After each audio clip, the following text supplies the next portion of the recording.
Senate Finance Committee will come to order. Clerk, please call the roll. Senator Nelson. Here. Senator Hinojosa. Present. Senator Bittencourt. Senator Birdwell. Present. Senator Campbell. Present. Senator Flores. Senator Hancock. Senator Huffman. Here. Senator Colkhorst. Here. Senator Nichols. Here. Senator Perry. Here. Senator Taylor. Senator Watson. Here. Senator West. Here. Senator Whitmire. A quorum is present. A quorum is established. Welcome, everybody. Happy Monday. Love the sea of red. Today we're going to take up Senate Bill 3 on teacher pay, which has been designated a priority for the Senate, the House, and our governor, who placed this issue on the emergency call. I want to say this to everyone out there who might be present wanting to testify on this bill. In the hallway, there are kiosks. If you just want to register a position, you can go and sign, use the kiosk and sign up. If you want to provide oral testimony to the committee today, there are witness cards. We would ask you to fill out a witness card in its entirety, please. And if you have written testimony, we need 40 copies of it with your name on it. We are also going to ask you to limit your testimony so that everyone has an opportunity to testify. There's a light here. When it goes off, if it turns red, you need to finish your sentence and we'll move on to the next person. Any questions, members, before we get started? Good morning. I'm going to hand over the gavel to our Vice Chair, Senator Hinojosa, and ask to be recognized on Senate Bill 3. Thank you, Madam Chair. Good morning. Good morning.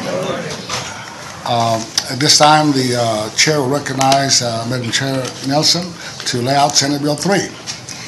Thank you, Mr. Chairman. Members, the goal of Senate Bill 3 is to provide a well-deserved, across-the-board, permanent $5,000 pay raise for every classroom teacher in Texas. Specifically, that breaks the rules. I love your enthusiasm. Specifically, this bill establishes a new classroom teacher salary allotment. It directs that each classroom teacher is entitled to a $5,000 salary increase above their 2018-19 school year salary. It specifies that the raise is paid for by the state, and it clarifies that this bill does not preclude districts from offering merit raises or anything else that they want to do. Mr. Chairman, I do have a committee substitute that I'd like to send up but not adopt, please. Thank you, Madam Chair. You recognize to lay out the committee substitute? Thank you, Mr. Chairman. The committee substitute for Senate Bill 3 clarifies that districts may not use these dollars to supplant current salaries. This is above current salary. We need to clarify that. And it directs that the state cover cost increases associated with the teacher retirement system as a result of this pay raise. And Senator Huffman and I have discussed this. We want to be sure that our teacher retirement system issues are covered financially as well.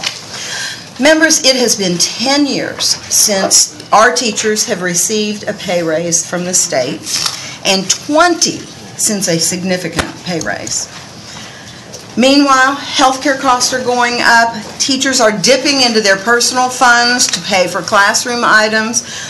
We need to provide this salary in order to retain our teachers in our classrooms and to attract new teachers into the profession. There is no more important profession to our future.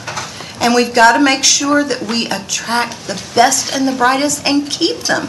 And salary is a component of that. Now, nobody goes into teaching thinking they're going to get rich. But I understand, the committee understands the rising costs that teachers are facing, and it's time. We have set aside in Senate Bill 1, for those who may not know, is our budget. Embedded into Senate Bill 1 is $3.7 billion that covers these raises. The most important investment we can make is in our teachers. They're the key factor in preparing our students for success. Before we hear from our invited witness and our public, Mr. Chairman, I have one amendment to the committee substitute. Do we have that ready?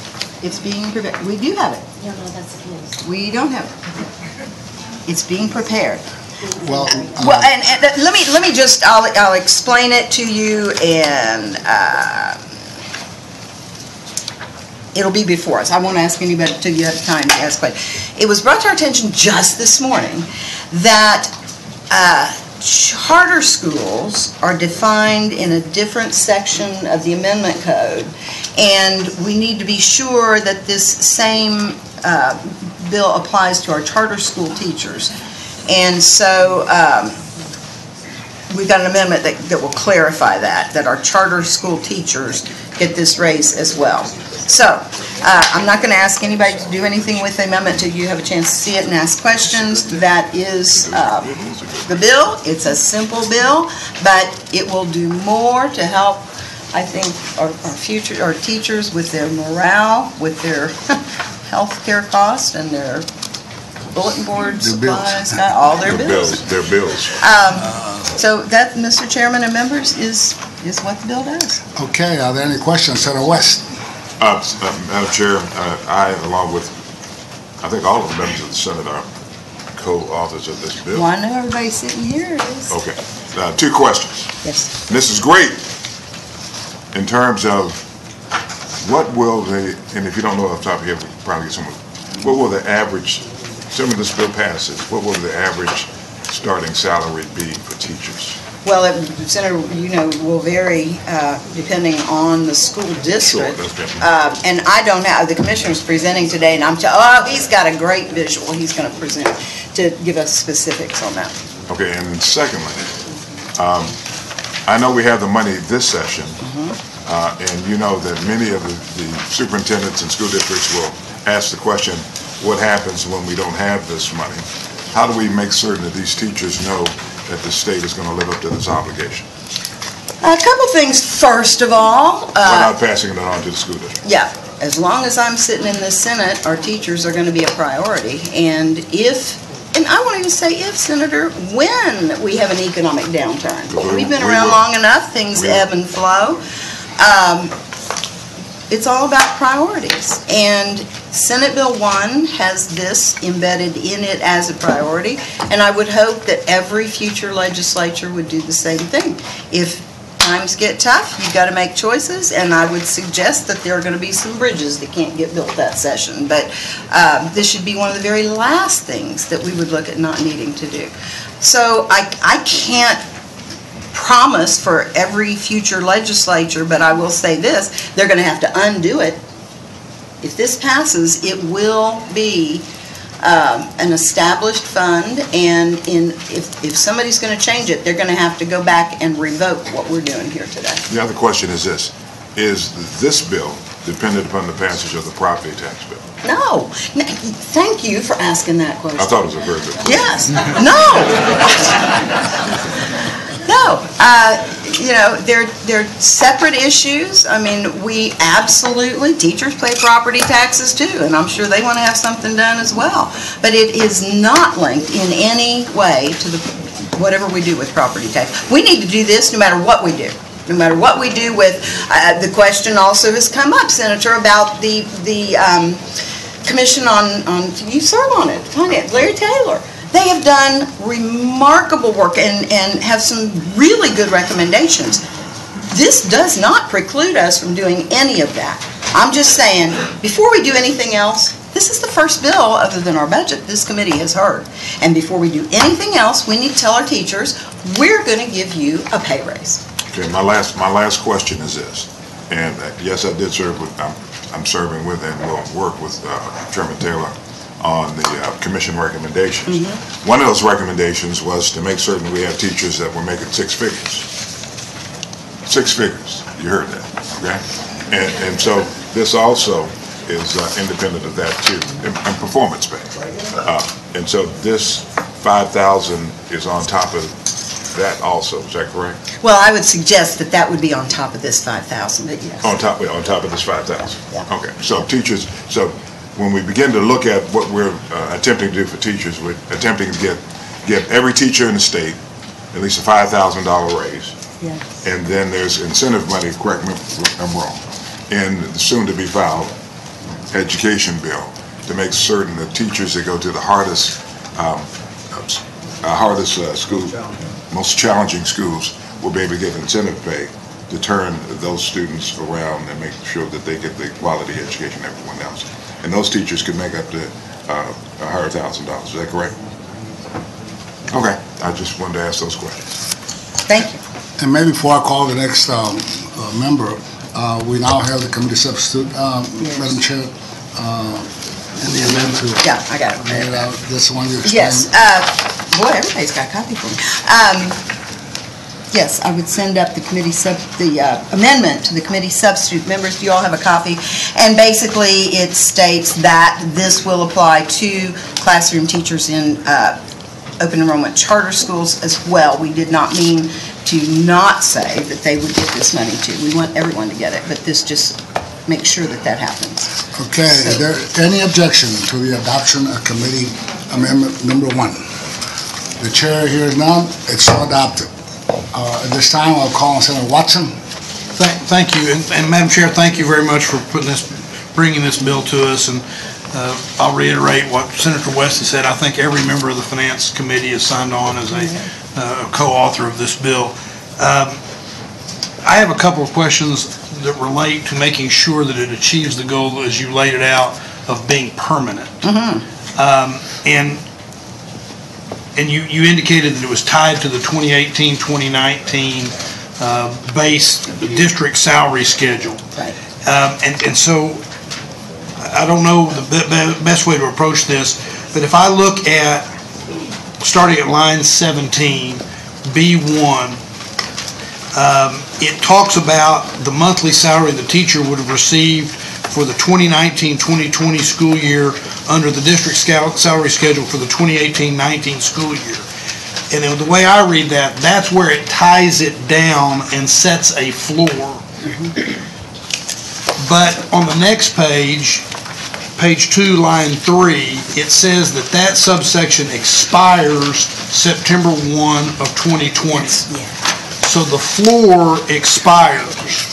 And what concerns me, and I think that there's a potential unintended consequence if we're not clear. And so that's what I think I know where you're going with this. If you go back above to the salary allotment, there's nothing that ties that down once it expires. Yeah. And it's not tied to any year. It just says under the district's salary schedule on line 16. So what could happen is a district could drop the salary under their salary schedule by the $5,000 or more, and then it could be used as funding, but it doesn't guarantee it as a $5,000 pay increase. Without this language. Without tying it down. Right. But when B2 goes into effect, and the subsection B1 expires September 1 of 2020, then there's no floor that has been set in the bill, the way I'm reading it. And so what I would suggest is at an appropriate time. Committee substitute addresses what you're talking about. Tell me again. Well, I'm not sure it does. I think that's what I was looking at. The committee substitute just says it's at line 15 and 16 that it's in addition to the regular salary to which a teacher is otherwise entitled under the district salary schedule, but it doesn't tie it to a floor of a salary schedule the same way B1 does.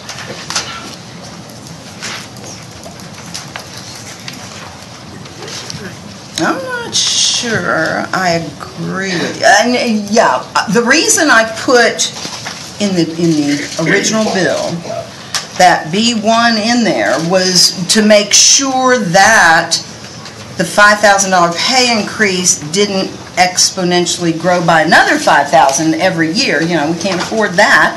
That you get $5,000 this year and $10,000 more next year and 15. I'd love to do it, but we don't have the money. But and so we put. I get that. in there, but then I wanted to be sure that we didn't have a reverse effect and put in the committee substitute language, but I'm trying to see if what you're pointing out would. So what I'm saying is I that think I am. it's, so you've created the $5,000 increase in, basically in two sections.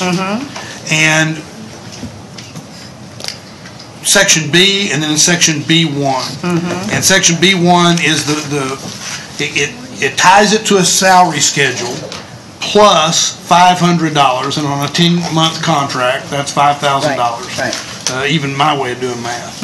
So, but the only place that it's tied to a district salary schedule right now, and where you have specificity about what it's tied to, is in a section that expires in 2020. So if we want to make sure that a district doesn't then in a future year drop its salary schedule and do away with the $5,000, this $5,000 pay increase, then we need to tie that to 2018, I get where you're 19. coming from. You see what I'm saying? Yeah, well, that's why I put that language in there, but then my correcting language, I think you're saying. Your correcting language may have done away with it. May have done away with it. Okay, can we work Yes. on Because something? everybody has I the get same it. goal. I just want to make sure we don't create an unintended consequence. Yes, I get it. That some, Let me play with, will you play with that? I think we can fix that. I have no question we can fix it. I just want to call it to everybody's attention. Yes, thank you. And I think everybody wants to do that. So let's, Yeah, I get it, I get it. my additional question is on page 5, section 4, subpart B. Section. So in both section, so in section 1 it says, it talks about the statutory minimum salary. And in section 1 and section 2, it makes reference to the cost of education index. And then it adds section 3, which includes any classroom teacher salary allotment provided under this, what we're doing here. Would that also be multiplied by the cost of education index like you see in section 1 and 2? And the reason I ask that is, if it does, it might not be a big cost, but I believe it would create a cost for some districts if we multiply it by the cost of education index. And with all the talk we've had about doing away with the cost of education index, I want to make sure we're not tying your pay increase to that. Yeah, I get it.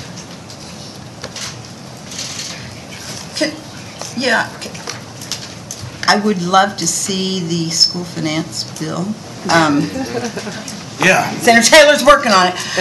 I think probably the best way to answer your question is if there are problems, I think we could address them I just want to call it to you. in the school finance bill. Fair enough. I think. I just, Or on the floor. or on the floor. I just, again, this is one of those things that I worry, we all know what it is we want to do, but I want to make sure everybody's paying attention to that so that we get it down the road, we achieve the goal we're attempting to achieve. That's a good. And you do think the cost of education adjustment, it would be multiplied against that. Is that right? Yes. Okay. Yeah, Thank you again. And if we need to clarify that in I Senator understand. Taylor's I want to get it out there on the table so we're all talking about it. Well, He's disagreeing? no, I haven't seen it. It's hard to keep a poker face then. He's seen the bill. I haven't seen it yet, so. Yeah. Well, at some point, we may ask him questions too. We will. Anyway, again, thank you for doing this. The only reason I bring those up is so that we're good. achieving the goals that it is we want to achieve. So thank you very much for what you're doing. Yep. Senator Huffman. Thank you. Senator Nelson, if I could, I wanted to ask you a couple of questions as it relates to pensions on your committee substitute. Yes. So it's my understanding that the intention of the committee substitute is to ensure that the raise is included in credible compensation that would be what we would be part of salary that is part of the pension process. So is that correct? So that would go towards when a teacher ultimately retires, and that would be calculated for their annuities and so forth, Senator. right? Yeah, absolutely. Okay, and so that would include too that everyone, all three legs of the stool, the district, the actives, and the state are all going to have to make a corresponding contribution as set out in statute, right, to fund the pension system.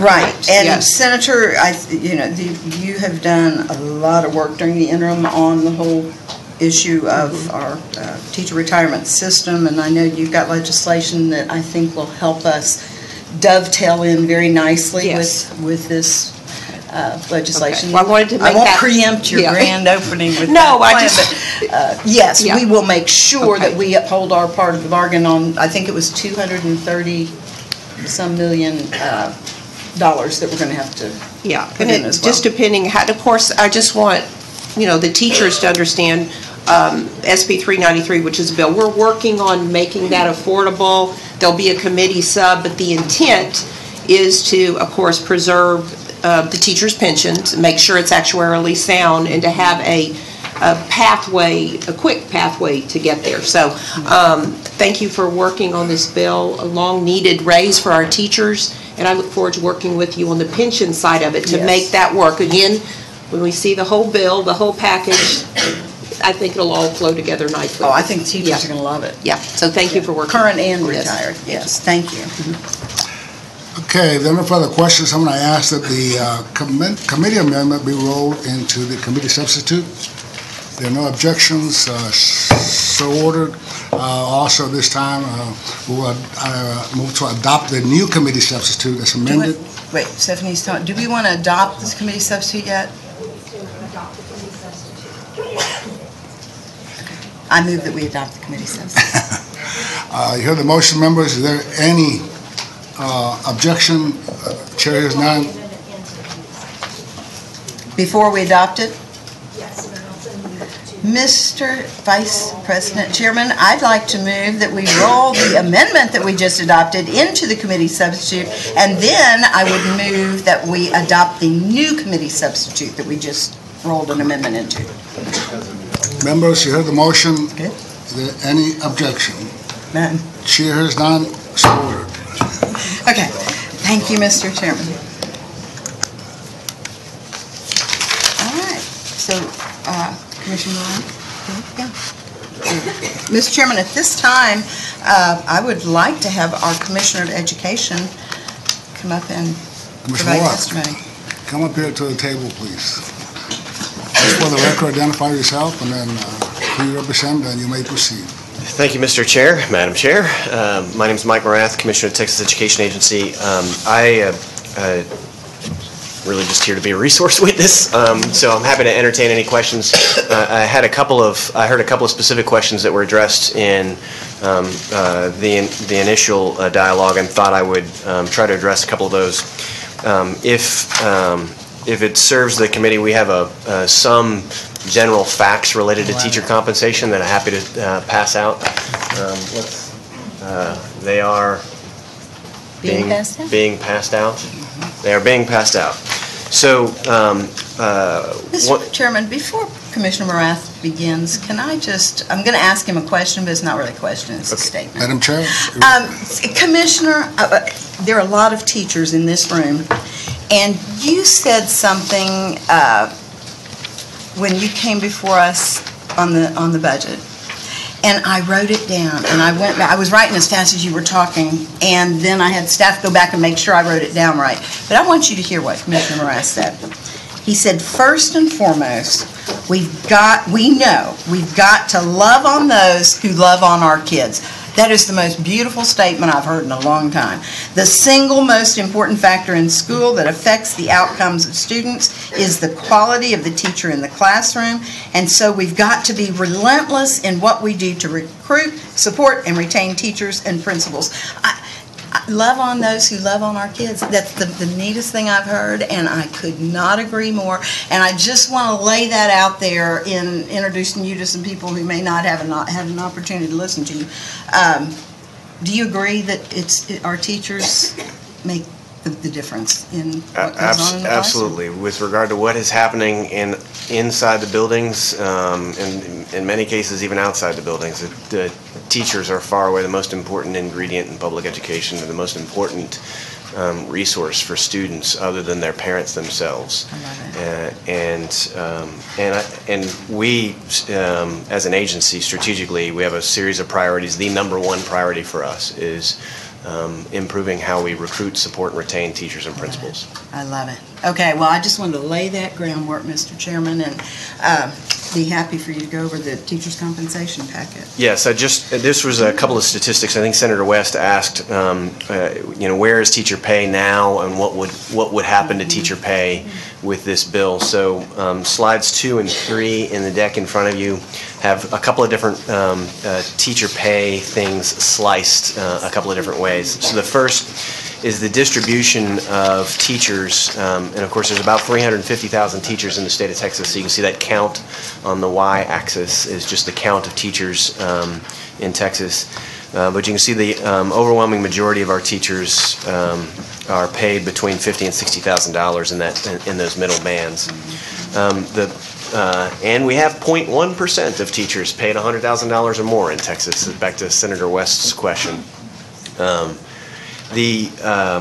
Slide 3, and that represents total teacher salary and stipends and that sort of thing. So it's not just their base pay, but it's any additional duty pay that they might receive. On slide 3 is just the base pay. This is essentially a function of the salary, the core salary schedules. And the dark blue line is the state's minimum salary schedule. But you can see that is below all the other lines. This is by years of experience because very few districts pay any of their teachers on the state's minimum salary schedule. The 10th percentile of pay, so the bottom 10th percentile of pay, you can see is still well above the state's minimum salary. That's a kind of a, I don't know what color that is. Call it light yellow. And the gray bar is the average teacher pay by years of experience. And so you can see the average starting teacher pay is about 47.5, but there are some teachers that start in the 53 range, as you can see from the 75th percentile. So what happens because of this bill is everything moves up by $5,000. Yes. Everything. All these lines do. So at the very end, there's an appendix that is, it's actually the very last slide that shows you what average was 10 years ago. By years of experience, what average is today, that's the little dotted line, and then what average will be because of this bill, that's the sort of hard dashed line. Also shows what the lowest paid teachers would be paid. This is sort of the 10th percentile. Everything moves up by $5,000. So it just gives you a good idea of how this will impact teachers by varying years of experience and given the way that they are paid. And districts pay different amounts. Districts have budgets that are a function of the school finance system. I think Senator Watson asked about CEI. With regard to this bill, CEI doesn't actually have anything to do with it. The amount of money that's allocated to the districts will be $5,000 plus the amount required. It actually won't be really allocated to this, will be taken out of the district's payment obligation for TRS payments because the state covers the share of the teacher retirement system up to the minimum salary schedule as adjusted by CEI. And what this bill will do is we'll just add $5,000 to that. So whether there's a CEI or not a CEI as a function of, say, a broader school finance bill, this bill won't have any effect. CEI is more or less irrelevant to this bill. Senator Watson. Thank you. So I want to, and that's great, but I want everybody to hear that as we go forward. And on page 5, where it sets out a statutory minimum salary, what you're saying, Commissioner, is that whereas there are aspects of the minimum salary where the cost of education adjustment is applicable, this is being expressly excluded from having the cost of education index applying to it in any way. That's right, and just to be clear, this Section 4 is part of the Texas Government Code that speaks to the state's portion of TRS payments. So what we're talking about is the 6.8% state/district share Let's say the minimum salary schedule as adjusted by the CEI for a given teacher is $40,000. So the first 6.8% on the first $40,000 is paid for by the state. But let's say that the teacher's actual salary is $55,000. So districts are responsible for that extra $15,000 times 6.8%. That's current law. That'll also be law under the new framework. It's just as teachers' pay is increased by $5,000, the cost of TRS is not borne by the district, is borne by the state. And to put a finer point, or at least to highlight what you just said, what that would mean is that even though there's a new subsection 3 that includes this salary allotment under section 21.4023, it would not create any new cost to the district. I can't say that specifically. The reason I can't say that specifically is because you'll have some districts that have, I think, active care is going to be maybe 75 basis point, 0.75, and then they may have workers' comp and some other things that are a function of salary. Being tied to the total minimum salary. Yeah. So independent of the district portion of TRS, which is 6.8%, there are typically other benefit payments. I think the last time I looked at that would average about 4.2%. And so I will also say that varies because there are some districts in the state of Texas that also pay Social Security taxes. And so for them, it's actually even a little higher than 4.2%. So there is some benefit issue that will potentially impact districts with this $5,000 delta. All right, so it's a fairly small dollar value, and it's not a big dollar amount, but again, I'll break that out into two parts. One is what we would call other benefits. That's right. And the second is, for clarity purposes, regardless of whether we have a cost, let's say we have a cost of education index. Sure. Like we currently do. What you're saying is there would be no increase to the districts because this 5,000 is expressly excluded from that. That's right. Well, not expressly excluded, it's just not included. And the second part of that is if we don't have a cost of education index, by definition, then we would not have any increase to the local districts. Yeah, that's right. If for example, so one of the recommendations of the School Finance Commission, and there are lots, but one of them would be to roll out CEI. If that's the case, then I would expect to see that bill hit this same section of the government code that you see on page 5. But section 3 doesn't have anything to do with it, so it'll remain unaffected. That's very helpful. Thank you, Madam Chair. Senator Polkos. Just a quick follow-up. So in the substitute, Madam Chair, you might be able to answer this, or Commissioner, the retirement is paid or borne out of, for this $5,000 is borne on the state as well. Yes, ma'am. And so I think the minimum that was looking at is $3.7 billion on the $5,000 per teacher. With that change, I don't know, Madam Chair, what the total number is. I can tell you that.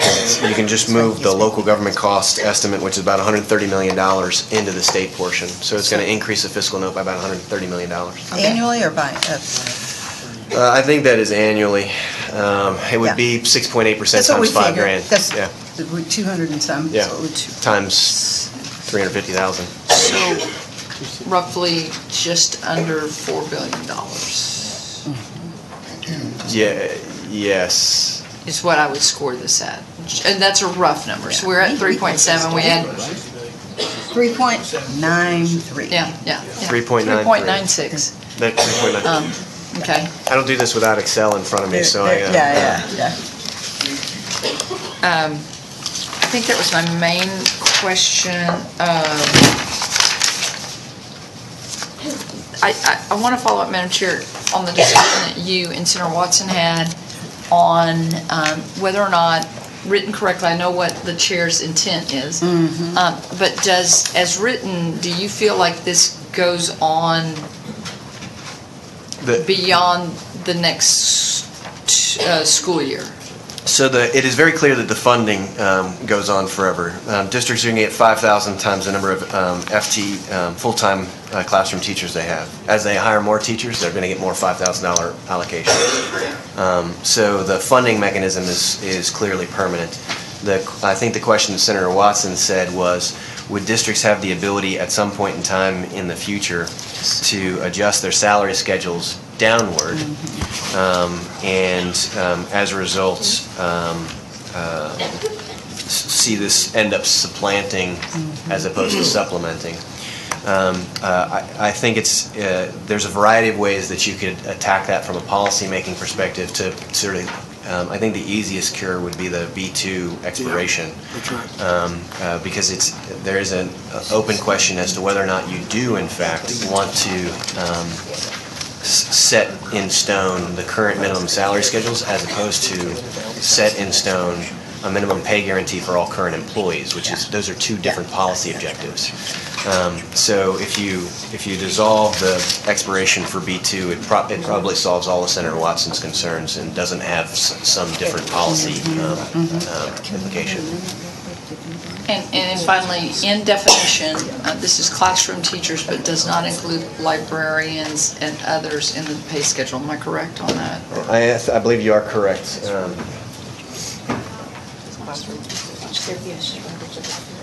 The title, the statutory language specifically says classroom teacher. There are other employees that are covered under Chapter 21 minimum salary schedule language, but this language applies only to those that would be defined as full-time classroom teachers.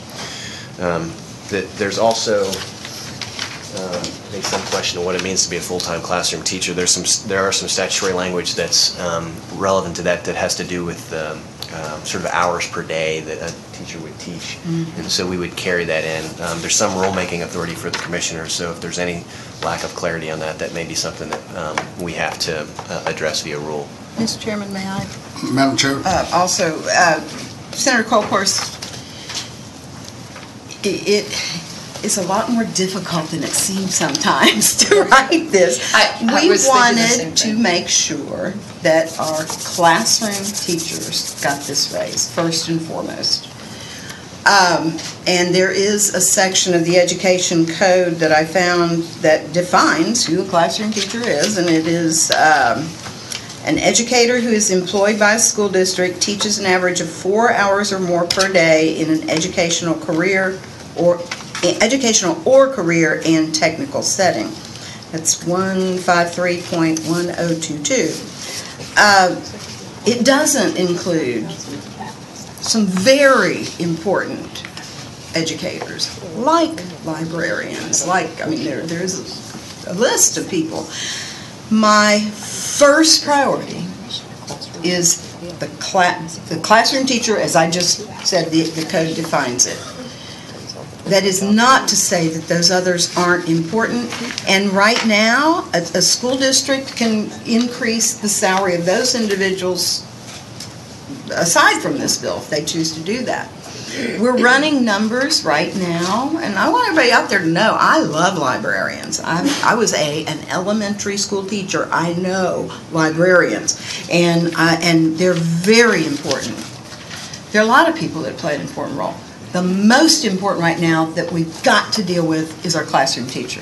And we're running numbers to see how much is it going to cost to do some of these others. I will tell you, you open that door and, oh boy, it increased the cost. So we don't have a printing press. We only have a certain amount of money. And right now, I want that money to go to the teachers that I'm talking about in the classroom. But we're looking at, what else can we do?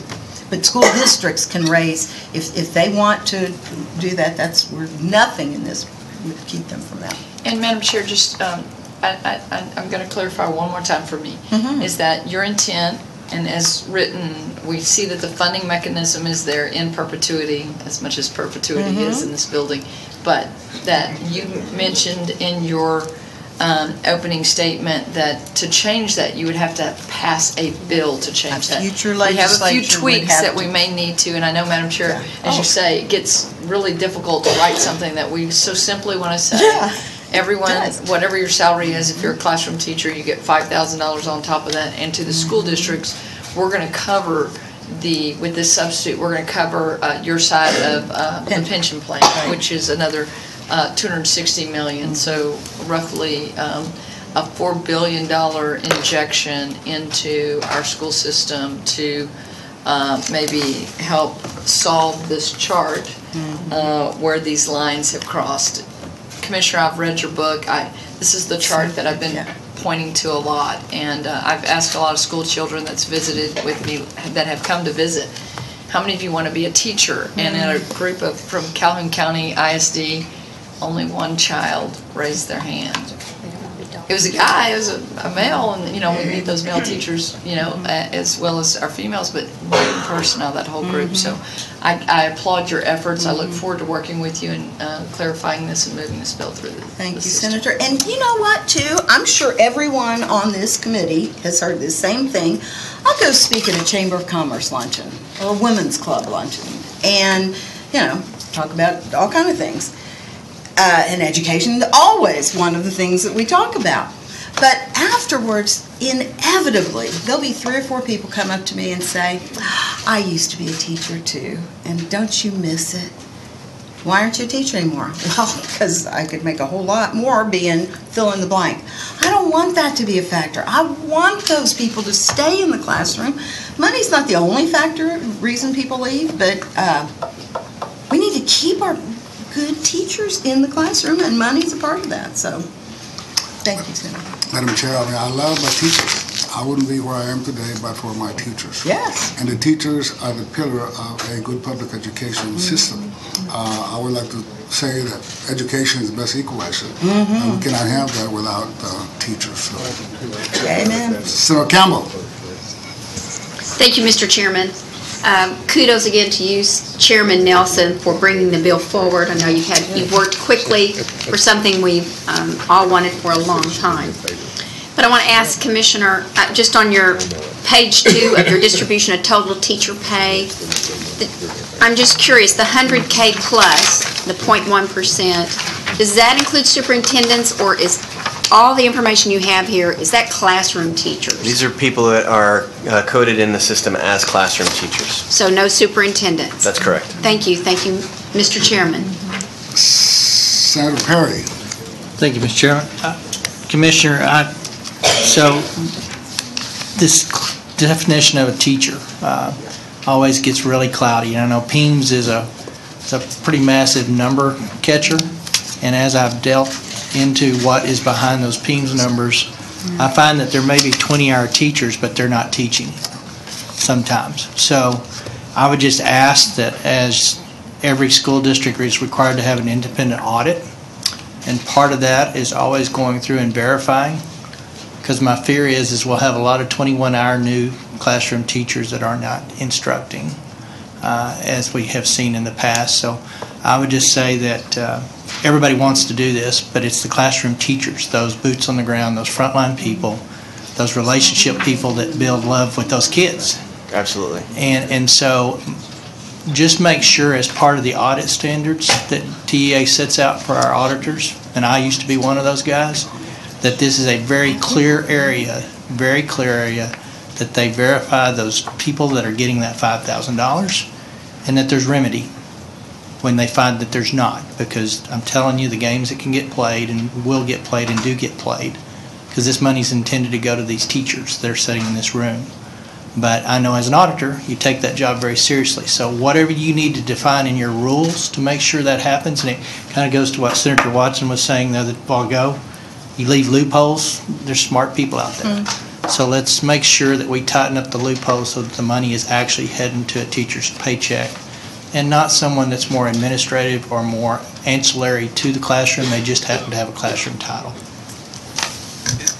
Yeah, what I might say. So we have cause to review a variety of data sources that are submitted to us, and different elements of data have different incentives associated with them. The larger the incentives are, the more likely you are to see some pockets respond, say, less than admirably to those incentives. If there's a desire for us to, say, periodically review the data that is submitted to us and/or sort of have a very light touch review structure for this, it may warrant some reflection of that in the bill, because I think absent that, we likely wouldn't have any additive capacity to sort of verify the accuracy of this information. Commissioner, one of the main challenges that we have is actually dealing with school districts who use funding for non-educational purposes. And it's a real challenge for us in trying to set some parameters to make sure that the funding that's appropriated and paid by the taxpayers to educate our children are actually used for that purpose and are not for other purposes that are not directly related to that, and trying to come up with those parameters and, Sure. and then follow up by the state to make sure and do an audit and try to make sure that the money is being spent properly. Kokros. Mr. Chairman. Yeah, I'm sorry. Follow up, Roger. So what I just heard you say is the current bill doesn't give you the tools to be able to audit this area to make sure that they're compliance related, and if they're non-compliance, you have no remedy. Yeah, what I would say is we actually do have broad investigative authority. Right. It's not like we don't have subpoena power. There's some loopholes in our broad investigative authority, but what you would want to do for this is you'd want to stand up like an automated report that you run once a year that highlights certain aspects of risk, and then you'd want to have a couple of extra auditors that are making phone calls to verify the information, and then if something doesn't seem right, then you can send an investigator out on site. And I appreciate the complexity. So it's a fairly small administrative allocation for that purpose. That's not in our fiscal note. It's not. Yeah, but I would suggest it's this, just to add a separate schedule required from your independent auditors that are out in the state. That says that could help. Allocation of $5,000, we verified sample, they met the test, they're in the classroom, they're teaching something, hopefully something that's, I mean, you don't just do it by rule. You don't have to create a new bureaucracy to check it. Yeah, it just needs to be something that may be a good solution. You can. Senator Kokros. Thank you, Mr. Chairman. A quick follow-up on looking at the new added employees as the years go on. So if a school district, let's just say minimum, they start their new teachers at $45,000, and they have been. Mm-hmm. What guarantee do we have that they don't say, hey, I can drop my starting salary because it's well above the minimum salary that's in statute. I'm going to drop that by 40. I'm going to use the state's 5,000. So it's still $45,000. Do we have any? And Madam Chair, is your intent that the minimum salary was, or they begin their starting salary at 45 for a new teacher, and then was your intent for it to say, okay, there's your 45, now it's going to be 50, Yes. or was your intent? No, in fact, we wrote, Mr. Chairman. Because that's market-driven. We wrote language in the bill to specifically prevent from happening what you're talking about potentially happening. What will happen is, every year, the commissioner's going to look and see how many classroom teachers there are. He will multiply that number times 5,000 and cut a check to each school district for that month. If they have more teachers than they had the year before, they'll get that money times 5,000 more. If they have fewer teachers, they're going to have that number times 0. It's a whole separate fund check that will go to each school district. So the intent would be that, and I have, in the interim, I went all over my 70 school districts and met with different superintendents, and starting salary ranges pretty widely in my Senate district. And so the intent, Madam Chair, would be that the starting salary is not supplanted. It will not supplant. In addition, to use it as a recruiting tool. So it had been $45,000 at XYZ ISD, then it becomes $50,000. Correct. Yeah. That's the intent. How do you feel about that, Commissioner? I think you've got two different considerations you would make in the bill related to this. One is if you wish that to be true, then you could reinstate. There used to be language in Chapter 21 that basically said districts never have the authority to reduce their salary schedule. That language was repealed in 2010, 2011. So if you add that back, then it accomplishes that particular policy objective. And that could be in this bill. If the policy objective is different, which is that all the current practicing teachers get this $5,000 pay, then you dissolve the expiration of B2. So it's really just, it depends on what you wish to accomplish with the bill. Okay. Madam Chair, thank you for the clarification. Senator Cockman. Thank you. I've gotten a little confused here, and I think it's because maybe I was looking at the old fiscal note, and then, but anyway, but it's a question that Senator Colcourse asked you, I think, time before, not this last set of questionings, but before, and she was talking about, she asked you about, so this $5,000 raise, the state is going to pay the pension portion, but I think, did she say, but we'll pay the district portion as well, and you agreed? I don't think that's correct. So maybe I misunderstood, but I thought that's what she insinuated, but that's not correct. Whose portion? The state. We just pay the state portion. That's correct. And that is different than current law, after you get over a certain amount, correct? That's right. Could you re-explain that? I just think we just need to clarify it, because it's gotten a little confusing. Yeah, so again, you've got TRS and then you've got other benefits. So we're only talking about TRS Okay. here. With regard to the way current law works on TRS is that up to the minimum salary schedule multiplied by the CEI, which is generally 1.03 to 1.18 multiplier. It varies from district to district. So up to the minimum salary schedule times that multiple, that 6.8% of the teacher's salary is paid by the state.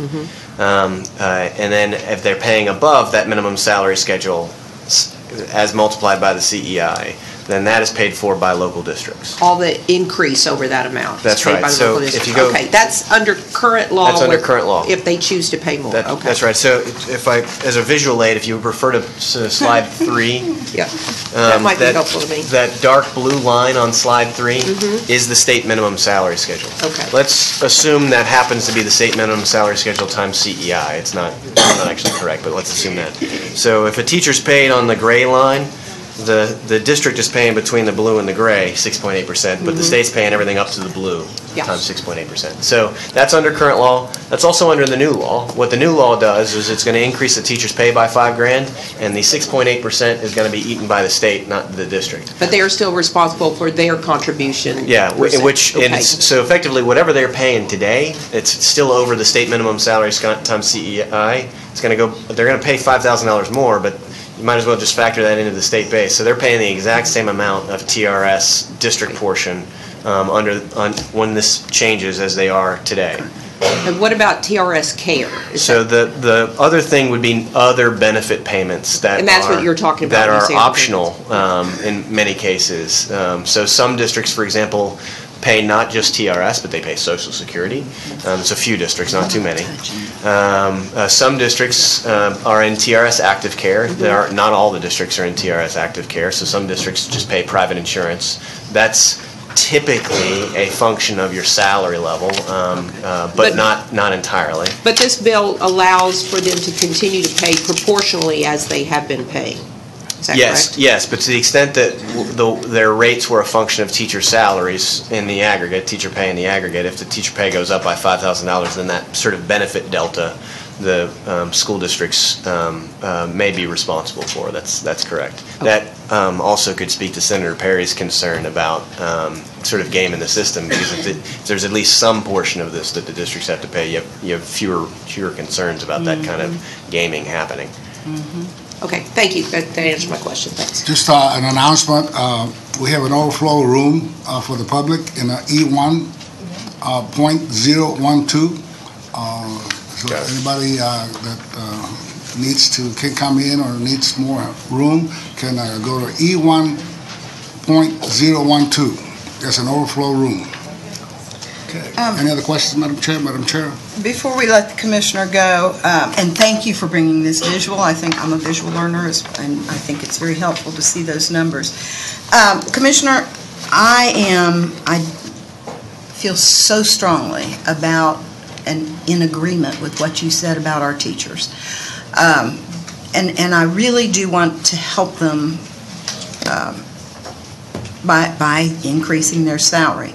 But I want to make it really clear, and I want you to back me up on this, Yes, ma'am. that there's nothing passing this bill does to negatively impact any other plans that we have going on as a result of the School Finance Commission. This doesn't preclude anything they're doing. I mean, the only restrictions we have are how much money we have to do other things. But I just want to make it clear, because there's some, rumors out there floating around that it's an either-or thing.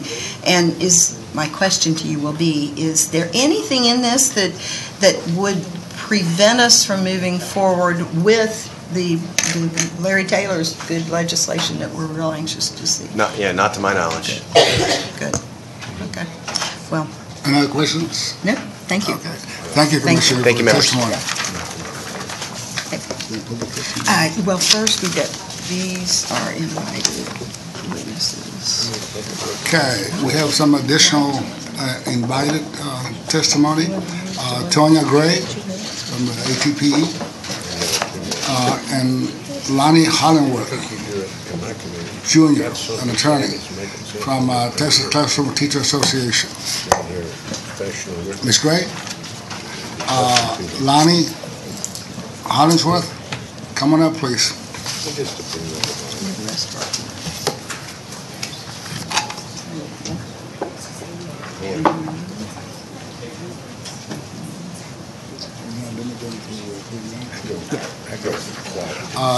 You'll be limited to 3 minutes, and you may just identify yourself, who you represent, and then you may proceed. Good morning. My name is Tonya Gray. I am a proud public educator and the Vice President of the Association of Texas Professional Educators. I'm here to speak on behalf of ATPE in support of Senate Bill 3. I want to thank Senator Nelson and this committee for inviting me to come testify today. Senator Nelson, I would like to thank you specifically for hearing Texas educators and for hearing myself when I came to speak before you during the special session about the $1,000 bonus. Thank you so much to you and Senator Huffman for listening to our concerns and bringing forth a bill that is being fully funded by the state and taking care of our teachers. So thank you very much for hearing us. Improving teacher quality is critical for giving our students the best opportunities to succeed in the classroom. Research shows that teacher quality is the most important school factor in student achievement. But a professional compensation package is one key element to recruiting and retaining the best and the brightest, and to provide that success for our students. Many teachers, unfortunately, are leaving the classroom to either go into administration positions or leaving the classroom entirely because they cannot support their families on the pay that they are receiving. I personally can tell you that when I reached my 17th year of education, teaching in Hawley, Texas, I had to make a hard decision. I loved what I was doing, but I had no promise of advancement in pay or career unless I left the district and moved to someplace else. I love what I do now, but I had to leave behind children that I love to work with.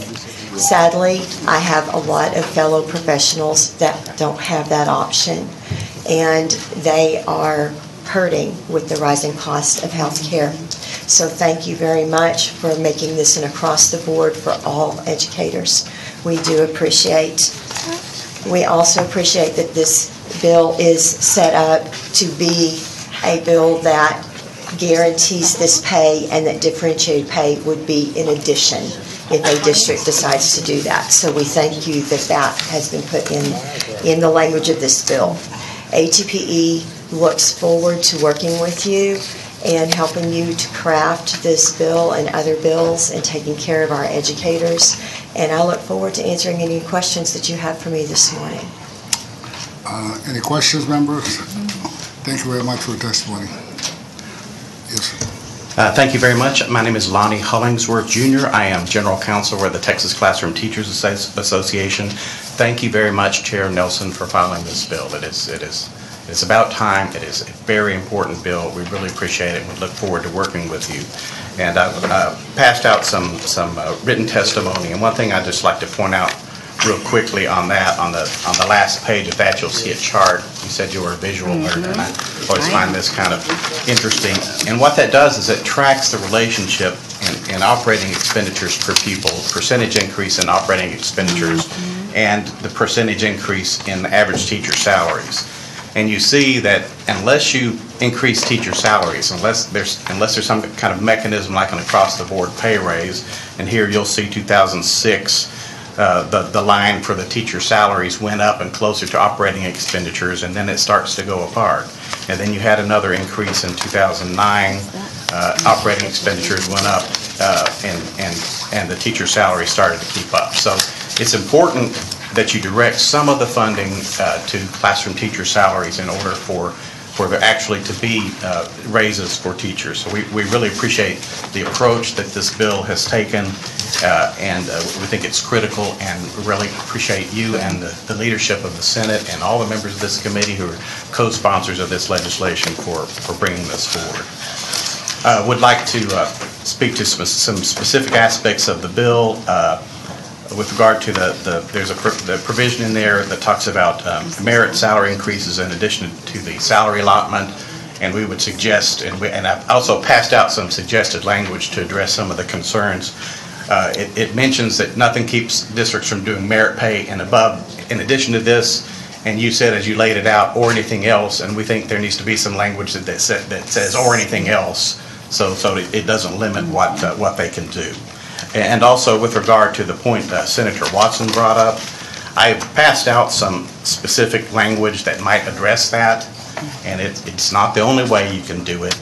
I don't know that it would be getting rid of the sunset of B1 is going to do it by itself, but this is language that's similar to across-the-board pay raises that were done in 99 and 2006 and also 2009, and that's basically, it says you can't lower salaries below what the teacher made at the end of the first year of this implementation. So by doing that, you lock it in.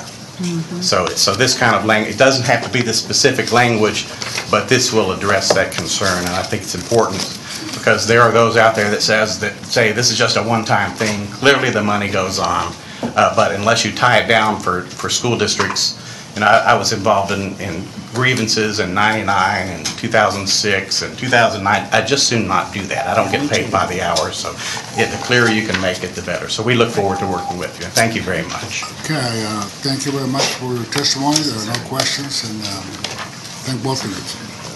Mr. Chairman. Yes, Madam Chair.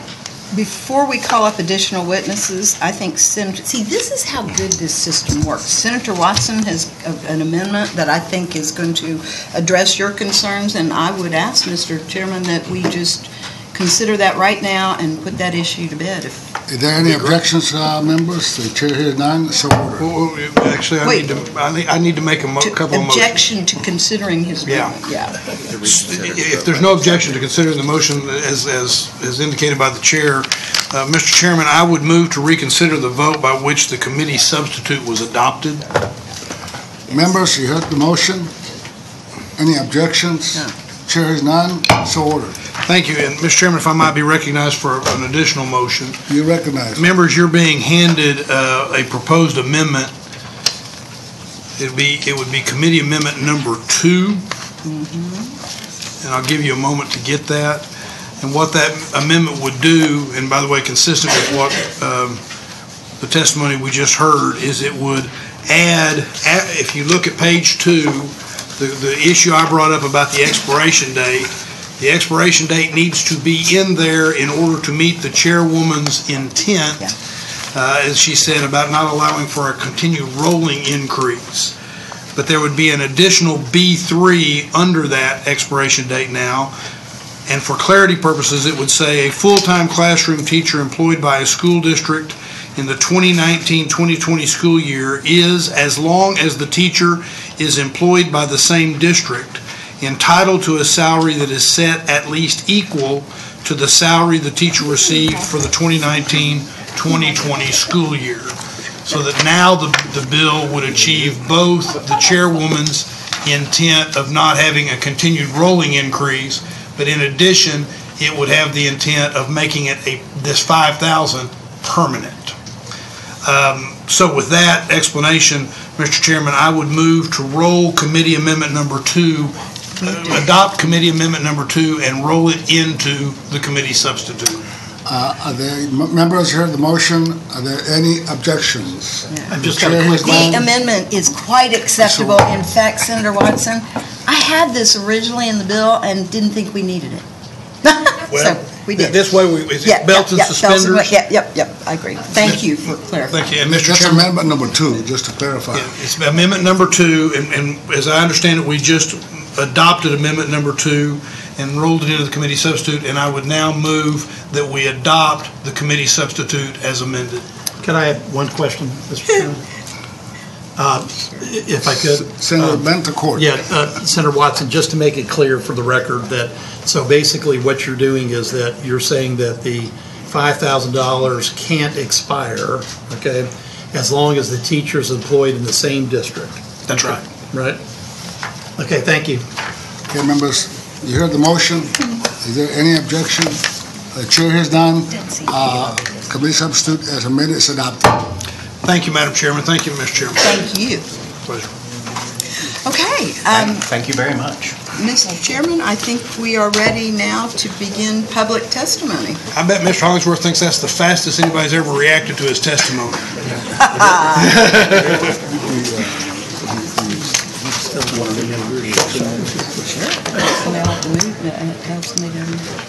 Move to the chairman that would limit for 2 minutes. Who wants to limit it? Who wants to limit it to 2 minutes? You want to make that motion? No? Okay. Senator Whitmire moved. No, he didn't want to. You want to move that we limit? I don't believe in limiting. Who wants to limit to 2 minutes? Why would you limit it? Not that many. I don't care. Bring it on. There's not that many. I'm telling you, this is important. You've done this much He's goodwill. griping. He's complaining. You've done this much goodwill. Why don't you just Okay. do it right? 3 minutes. Give him 20 minutes. I Ask don't. them not to be redundant. Don't leave, okay? Yes.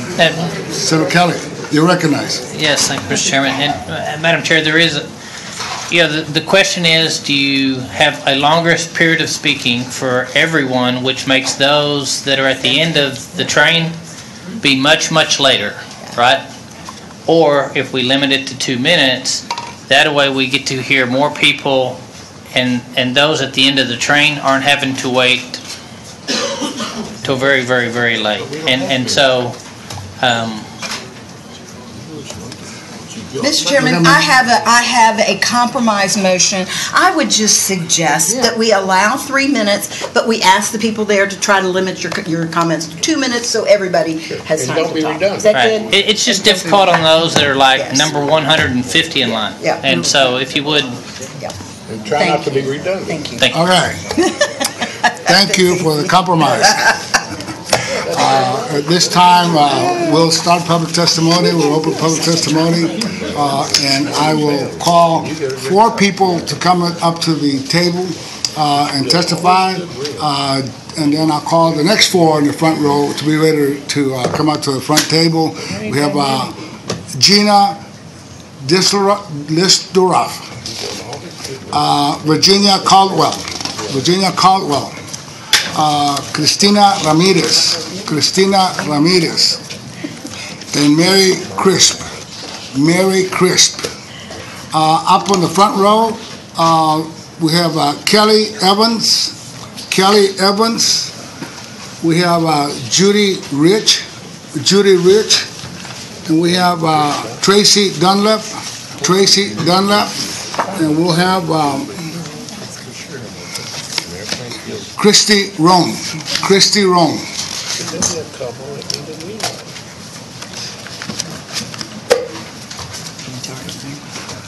Okay.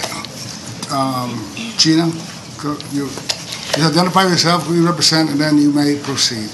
My name is Gina Disseldorf, and I teach at Spring Branch ISD, Springwoods High School, and I represent myself.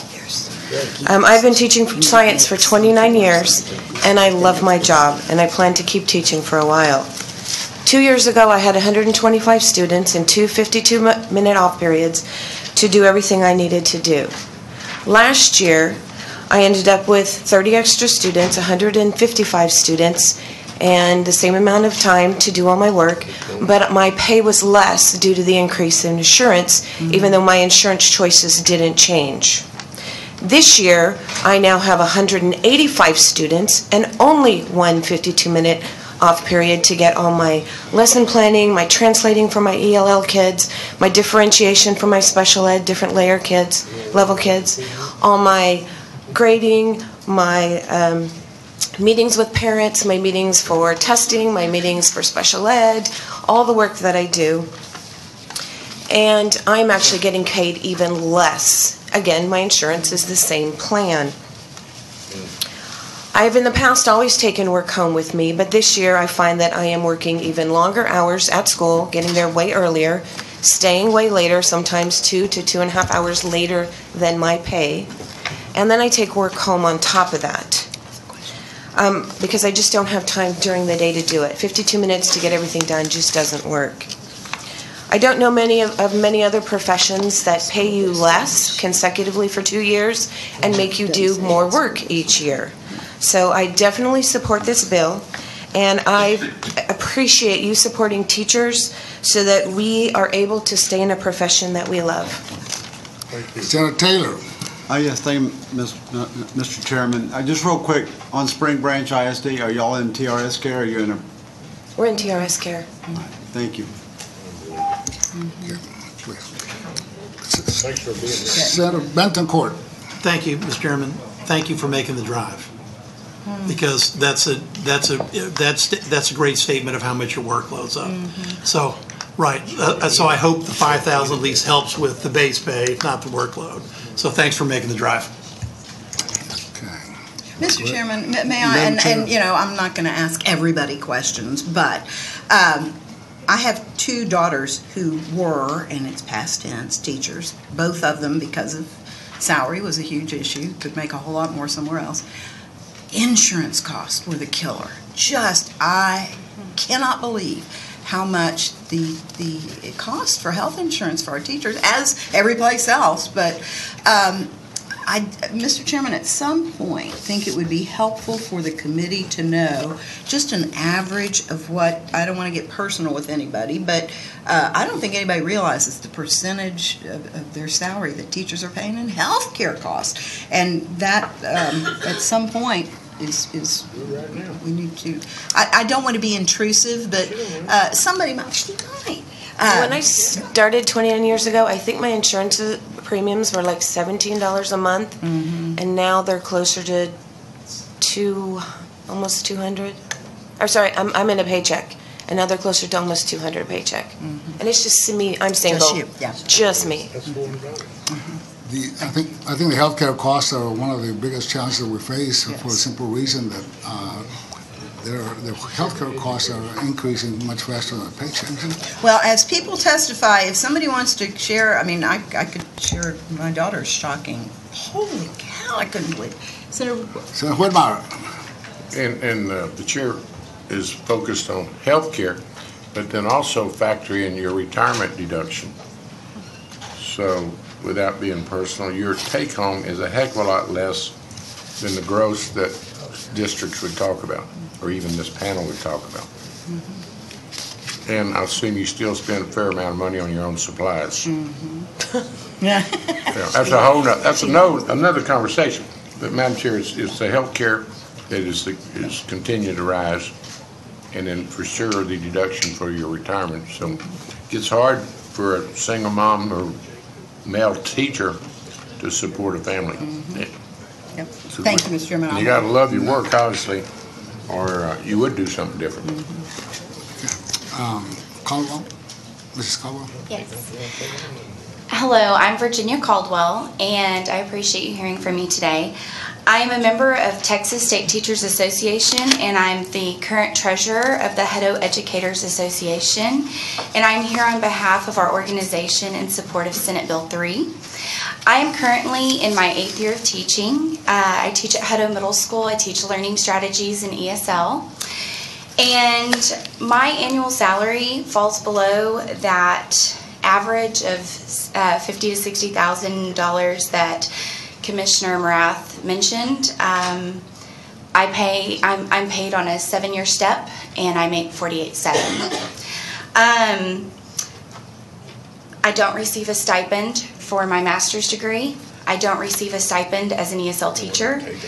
I have a bachelor's degree and a master's, and I still make not much more than a general manager at McDonald's, about $1,000. I have 4 sons. The youngest is 8, and he has autism spectrum disorder and low vision. And in order to help meet our needs, I Uber every Friday after school, every Saturday, most Sundays. And so on top of the 10 hours I spend every day at school, Monday through Friday, and the additional hours of work I take home for when my family goes to bed, I'm also working an additional 10, 20 hours a week. Sometimes I work spring break, I work Christmas break, I work Thanksgiving break, I work my summer break. I don't get to spend much time with my family. I average on a 10-hour shift with Uber, or 10 hours total, I make about $300. My current daily rate, when you take my salary of $48,700 and divide that by 187, is $260.45. We have to make hard choices. My son can't get his ABA therapy at $60 an hour. He needs between 3 and 10 hours a week. If I paid for 10 hours of ABA therapy, that's $2,400 a month. That's my bring home. So to answer your question about insurance, my salary roughly is $4,000 a month, and I bring home $2,400, and that's everything coming out. And that's what I was going to ask you. And each of you will make a real difference by testifying today.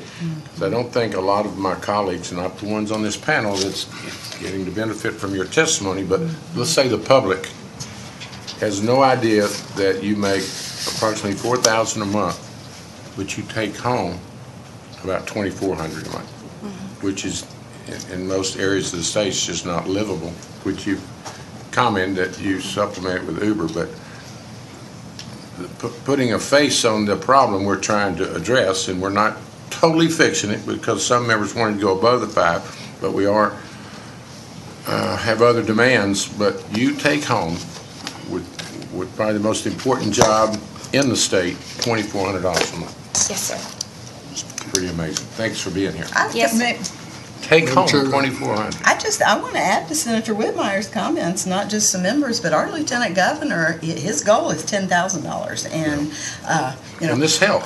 It helps. It's a great first step. Yes, this helps us understand exactly how much you're bringing home, and the fact that you're having to Uber to just make ends meet is a strong statement. Just if you took someone living in modest means, an apartment, for instance, $1,500, whatever. I'm not talking about you any longer. I'm just talking about one of my constituents.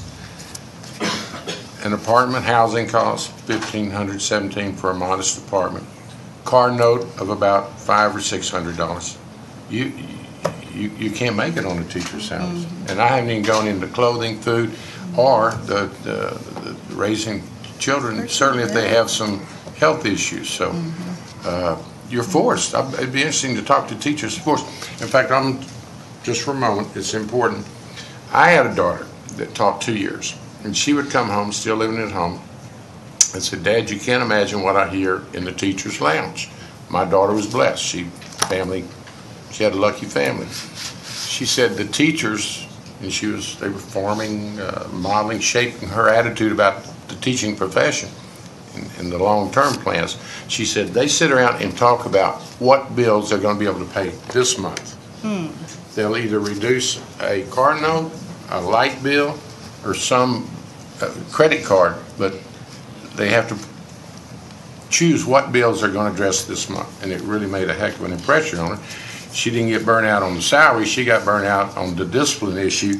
As a second grade new teacher, they didn't give her enough assistance on how to handle some disruptive kids, and she finally threw up her hands. But yeah, we haven't even talked about your working conditions, which is another hearing. But you've really done a good job to let us know your challenges with your current salary structure and how beneficial this increase will be, but we shouldn't stop there, quite frankly. Thank you for being here. Mr. Chairman, if I might, we heard testimony from the Commissioner of Education at another hearing. He had a fascinating presentation that he gave, and one of the things, really sad things, included in that was, would teachers advise their own children to go into the profession? I gotta tell you, there are born teachers. There are people who ought to be teachers, and if a teacher is advising their own children not to go into the profession, we don't want money to be a factor there. We want our teachers to encourage their children to go. Yeah, okay, I'm not going to say anymore. Thank you, Mr. Thank you for your testimony. Ms. Amedia? Yes. Hi, I'm Christina Ramirez, and I'm coming to you guys today, and I just want to say thank you for taking this time to listen to us. I have been in education for 11 years. I have been a teacher and an administrator. My experience is both on a Title I campus, which means that more than 50% of the students are economically disadvantaged, and an affluent campus. And what I'm coming to you guys today is to think of a strategy to encourage experienced teachers to stay on our Title I campuses. We know that the experience will help them. Will help our students and each other as colleagues. We have a lot of turnover on our campuses, where right now on our campus we have about 12 new teachers to our campus. And what happens is that, for example, our kinder team is practically new teachers. And so to help support one another, but most importantly to support our kids, it's their knowledge of the curriculum, it's their knowledge of classroom management, and it's going to be that those passionate teachers on our campus that are going to make a difference. And what happens is that in being on both types of campuses, teachers leave for different reasons, whether it's to go to another profession or to stay home with their family. But also in our world, what's happening is that they are considering moving to affluent campuses because it is almost like the promotion. You're moving on up.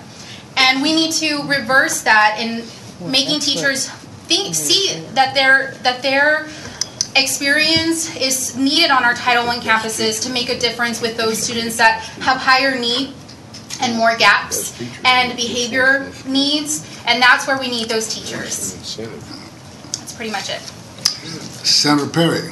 Thank you, Mr. Chairman. I'm glad you testified, and it's kind of same subject matter, a little different scenario, but the rural communities. I just had a meeting with several of the teachers in the room, and so they're $30,000 a year salaries in the rural communities. They're moving over to the urban areas that are not far away, and I can give you an example: $42,000 starting pay in Lubbock versus $30,000 in a town that's 15 miles different. So as we go through this school finance package and things that Senator Taylor has been working on, Chairman Taylor, just keep in mind that the rural have the same challenges but different reasons for those challenges to have that migration of teachers and some of the experienced teachers that you have.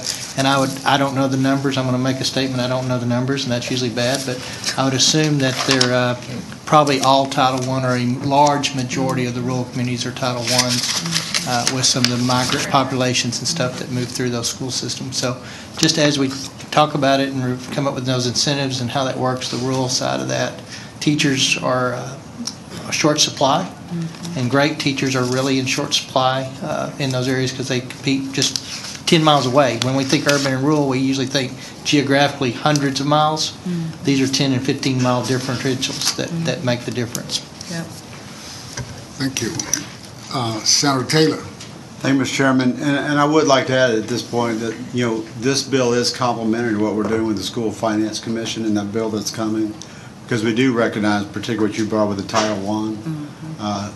That's our challenge. That's the demographic that's now our largest demographic is low income. It's also our fastest growing demographic, and historically that's been they've gotten the least accomplishment as far as education goes, and we cannot continue on that path. And so you'll see a lot of what the School Finance Commission bill is going to look like is addressing that particular demographic, make sure we have our best teachers going there and helping with these issues, and encouraging, helping with early childhood. All these things are addressing that demographic. So you'll see a lot of those things in that bill. And it is coming. Remember, I keep hearing these comments about that bill. It is a little complicated, but you'll see a lot of that, what we're talking about today is in there. But it's complementary to what we're doing here. We do need to raise our teacher salaries, but we also need to recognize our very best teachers and encourage them to go to our more challenging campuses. Thank you. Okay. Ms. Crisp. Chairwoman Nelson and committee members, I'm Mary Crisp. I am a Texas public educator in Abilene ISD, and I am testifying on behalf of myself, and I am in favor of this bill. I have been in and around education for 26 years. I was a substitute for 12. I've been a teacher for 14. And this bill will make a difference in my life.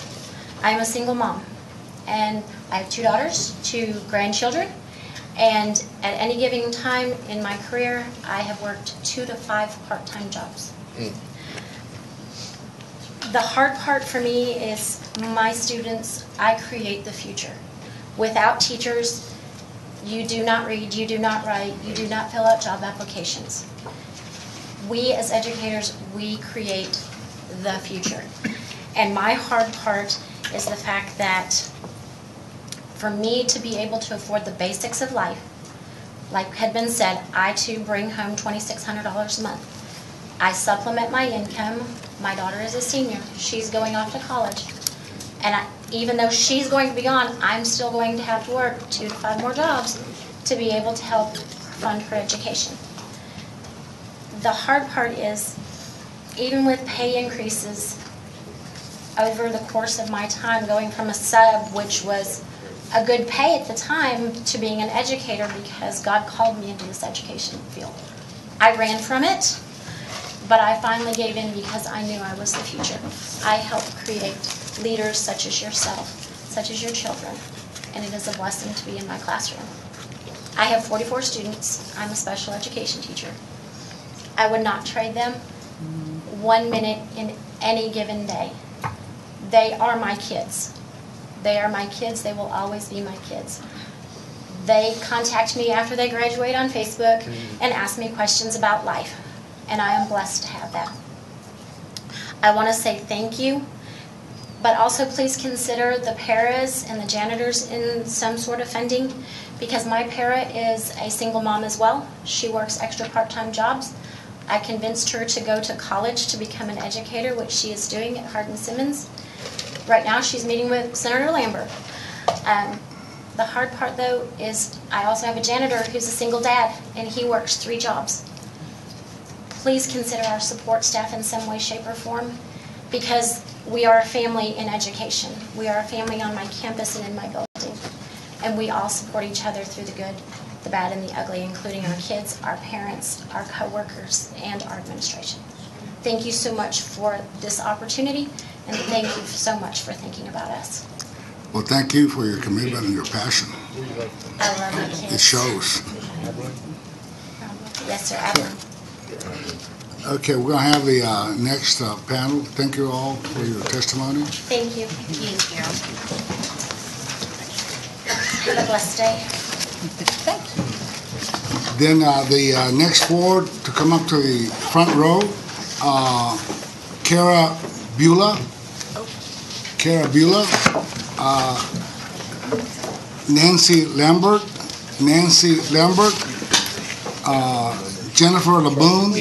Jennifer LeBoon, and Mark Terry. Please come up to the front row. Yeah.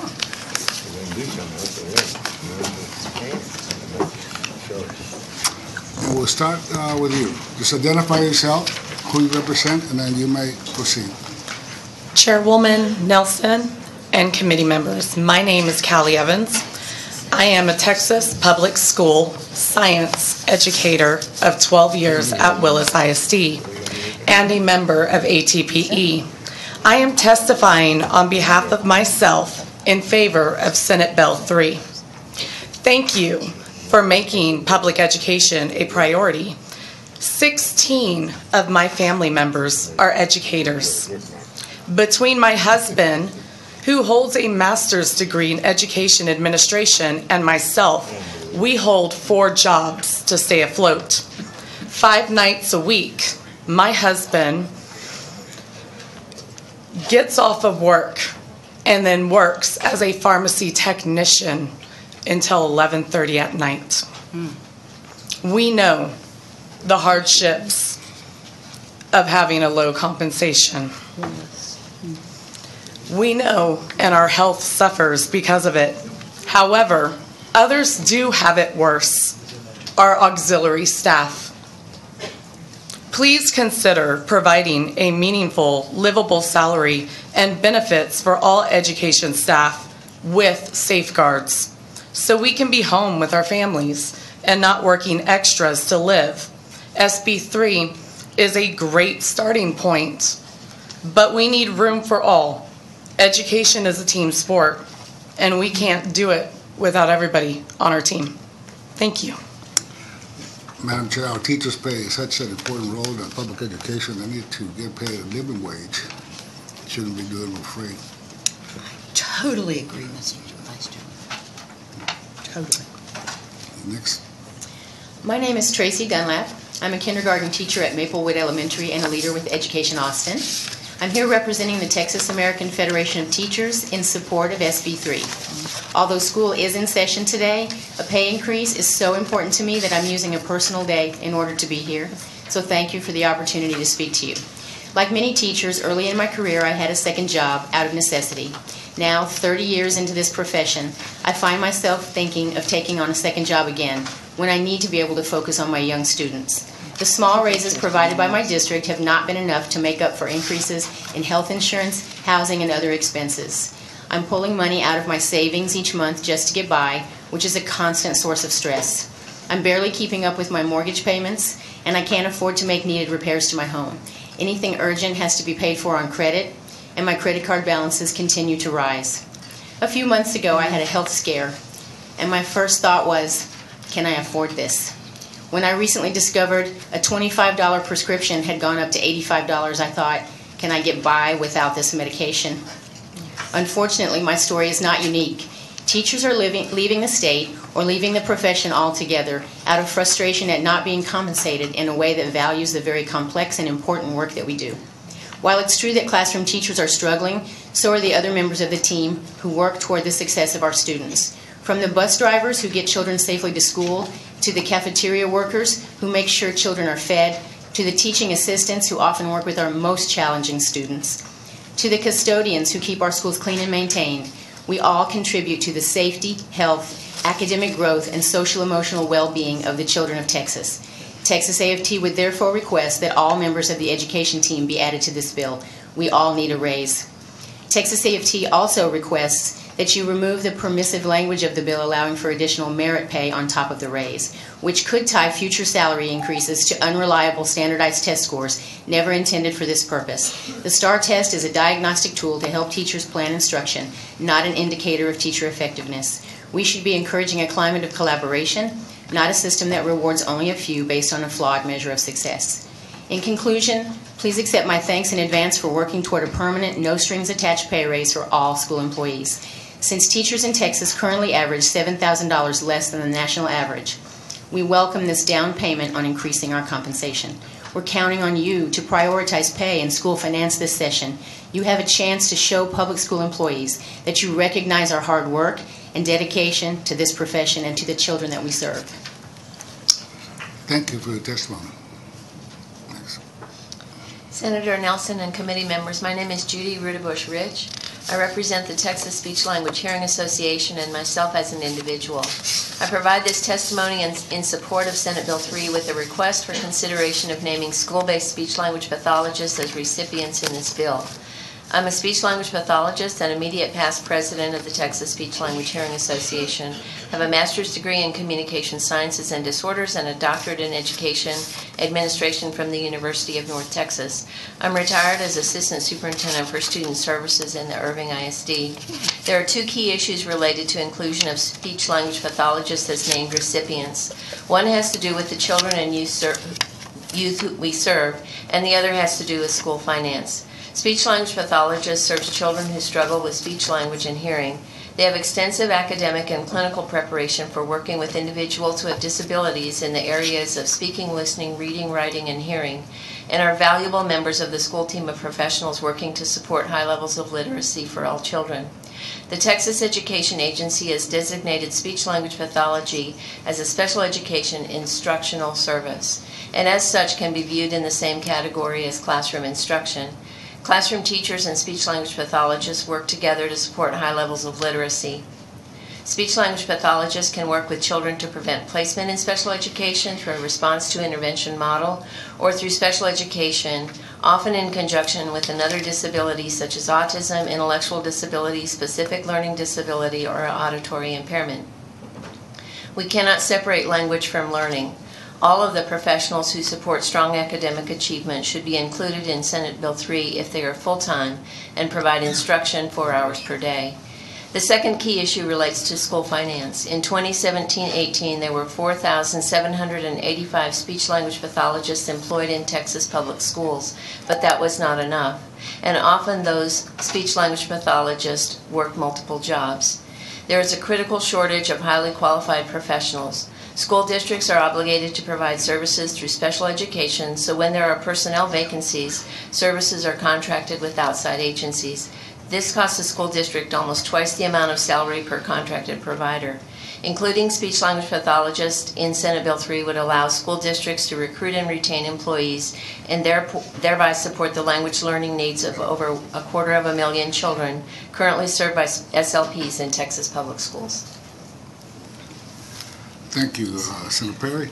Thank you, Mr. Chair. Just a question, and so, our school system works with a partnership with the state and locals. Have any of the three that spoke, I won't ask the fourth one yet because she hadn't spoke, actually showed up at the district budget hearings as salaries are being determined, local budgets are being prioritized? I know that, we spend a whole lot of money on things that are actually not part of classrooms, but do y'all take an active engagement on a local level in your LISD's budget process? Absolutely. Okay. I am actually on the District Improvement Committee. And then I'm also on the Leadership Academy, in which we just got schooled by our Assistant Superintendent of Finance on how exactly schools are funded. So we are firsthand, and we do see that the majority of our salaries, or the majority of the funds that the school gets does go to salaries. Unfortunately, even being in a district that is a Title I district, we got Robin Hooded. Mm-hmm. So there was even less to go around, and so they tried to provide for health care, even bringing in a clinic, because the only insurance that we can get is a $5,000 deductible. I have not been able to go to an endocrinologist to fix my deficiencies and breaking bones, bumping things, because I cannot afford my health care. I just asked the question because I think a lot of times that there's the misnomer that the state's all of the public education side of it, and it requires a team approach, requires a partnership, and it requires community education, because I think the general consensus is most people are too busy to pay attention, and as your local budgets are being developed and teachers are priority, everybody I ever meet says our classroom teachers need to get more money. Yet I look at school budgets, and sometimes that's not reflective in that. So they need to hold those local ISD boards very much accountability. As far as healthcare costs goes, I own a small practice. I have clients. I have about 1,200 clients, and the majority of those are employers. They defer raises now. to just try to stay up with basic healthcare costs. And it's a sad statement of where we're at, but it's not unique to teachers. Mm-hmm. It is universally bankrupting our local governments, our state governments, our federal government, and then every private sector and individual in between. So that's a big, broad issue that needs to be addressed, but nobody can seem to find the answer to it just yet. But I encourage you guys to get involved as much as you are here, because truth of the matter is I watch my local ISD budget hearings and board meetings and things that go on, and they're all good people trying to fix a big problem too. I see all y'all here when I very seldom see anybody on a local district engaged in that. So it's just an observation. So I'm with Education Austin. I'm on our executive board. So we are very closely involved in looking at budget in our local district, and are kept informed about budget, participate in the process through consultation. And I would say it this way, not so much an association representation, which is important to have, is every individual teacher that teaches in a classroom. That's where your impact, as Senator Whitmire said, the testimony really matters. And I think that's where you can change, you can garner public support at the local level for those issues that we're all trying to fix. Senator Whitmire. Senator Perry, I'm sure you're not shocked to learn, or you probably know, in some jurisdictions, some districts, it would be really frowned upon, and there's political pressure on employees, primarily teachers, not to confront the administration in public. So factor that in. And then number two, if you're driving an Uber car after work, it's damn hard to get back to the board meeting too. So, so you know, I hear you, and I applaud the ladies and the witnesses being here, but back home sometimes it's a little different political climate, and also the difficulty of getting there if you've got young children at home and you're doing the second and third job, such as the Uber driver. And Senator Whitmire, I 100% agree. Senator Perry. I'm sorry, Mr. Chair. I 100% agree, but I think that highlights the reason this money is being targeted directly to the classroom. Sure. And so what the message ought to be clear is we want our teachers to get paid. We don't want district shenanigans going in the middle of it. And we want to empower teachers that if they can come to the state and ask for help, and we find a way to make it, that they should have the same privilege at that local level without fear of retaliation or anything that goes into it. Because I hear that from my teachers. You didn't just say something that's news to anybody. I hear teachers tell me behind closed doors every time we have this conversation that they don't feel comfortable challenging the system to make their classroom better, and that shouldn't be the case. I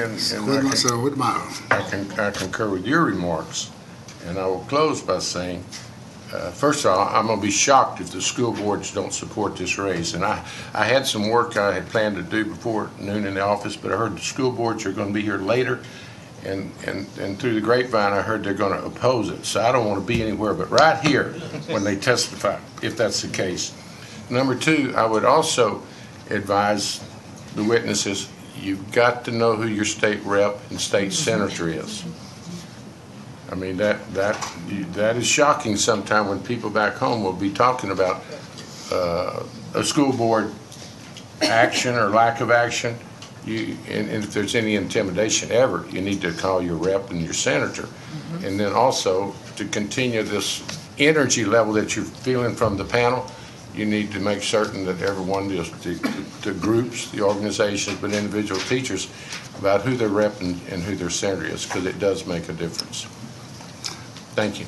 Mr. Roman. Thank you, Mr. Chairman and Madam Chair, members of the committee. My name is Christy Rome, and I'm here testifying on behalf of the Texas School Coalition on Senate Bill 3.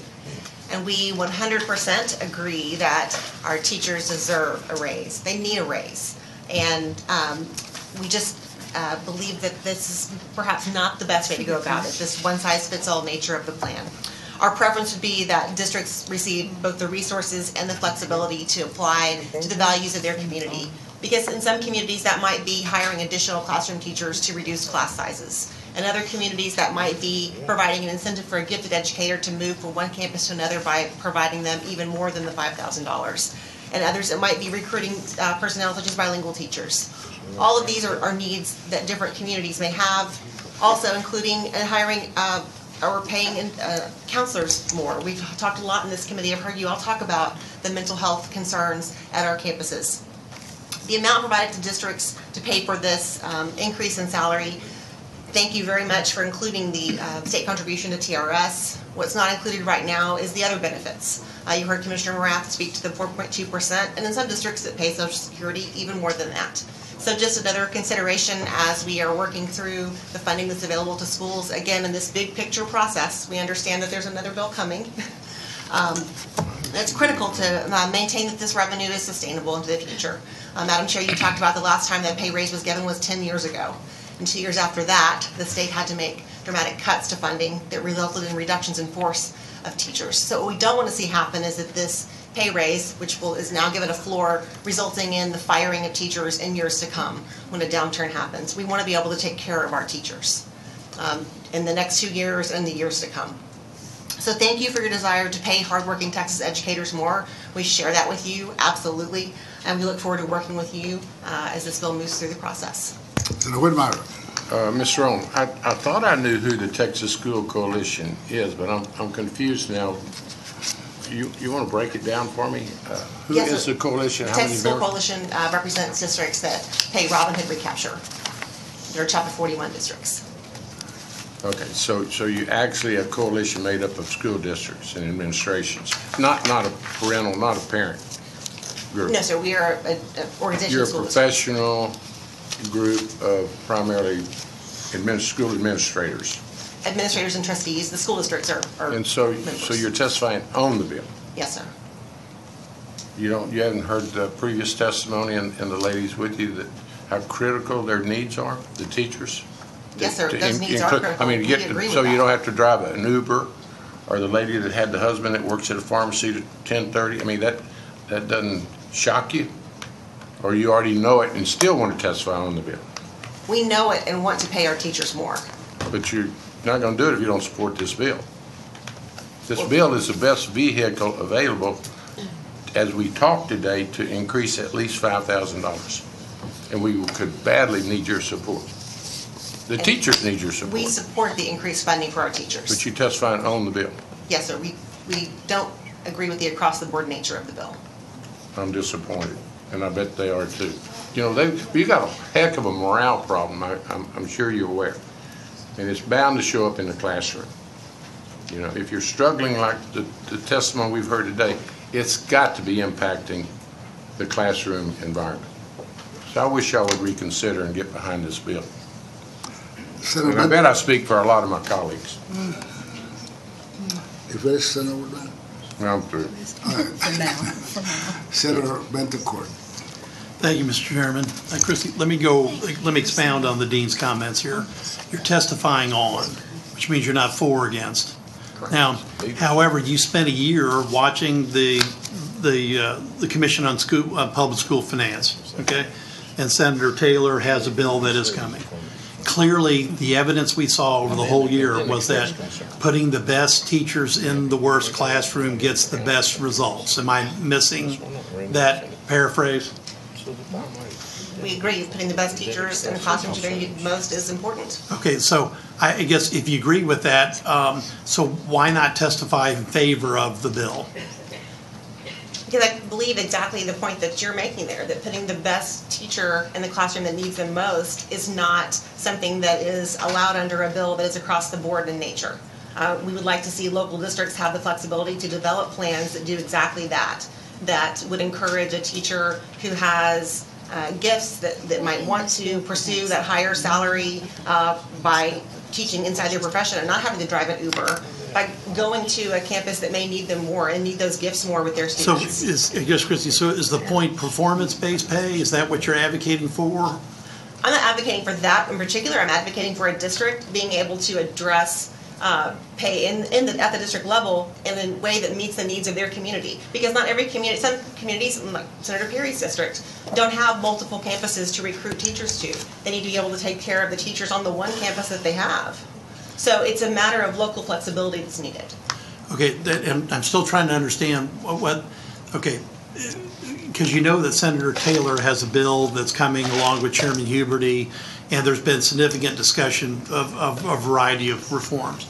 So why not, I still don't understand why we're not supporting what is clearly the number one issue identified after 1 year of taking testimony, that having the teacher in the classroom compensated effectively is not the number one issue that you see. You're not going to testify for it.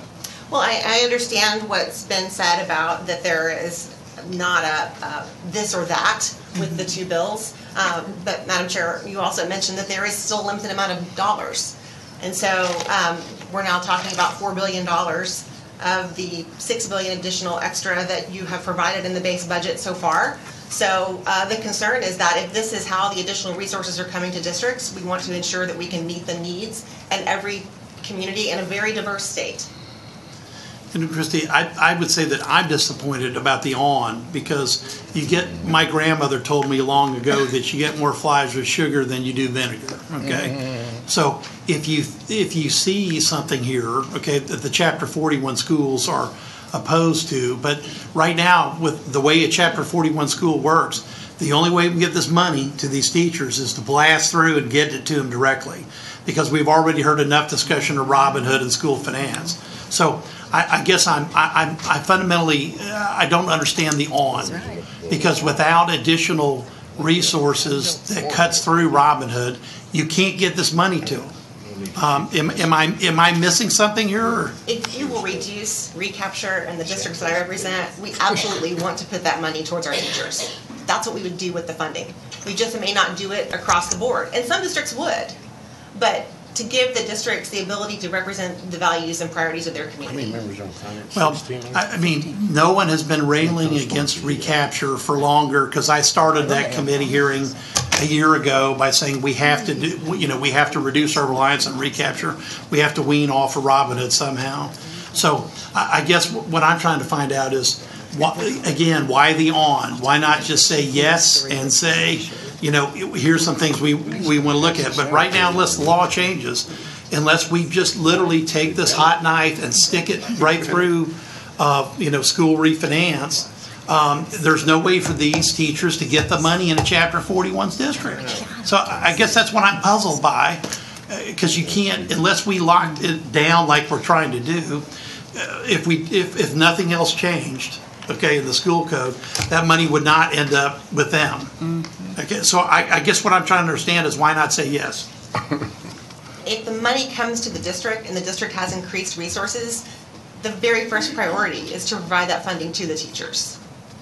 Okay, well then again, if the very first priority is, why not say yes now? You might be heard better later. Okay, well, that was my grandmother's story, but now I've got the dean basically telling you the truth. Okay, all right. Okay, so. And that is certainly why we are not against this bill, because we would never be against a teacher pay raise. That's something we want to see, is an increase in pay for our teachers. Mr. Chairman, I yield back to the dean. No, thank you. I mean, I don't belabor the point, but I am bamboozled. I don't understand who's your constituents? I mean, let's go back to the coalition, because I don't want to shoot the messenger. I assume, although you sound like you believe what you're saying, your passion for your testimony. But I'm trying to understand who would have you come here and not be for something that every member of finance is for. I would be shocked if it doesn't pass the Senate 31-0.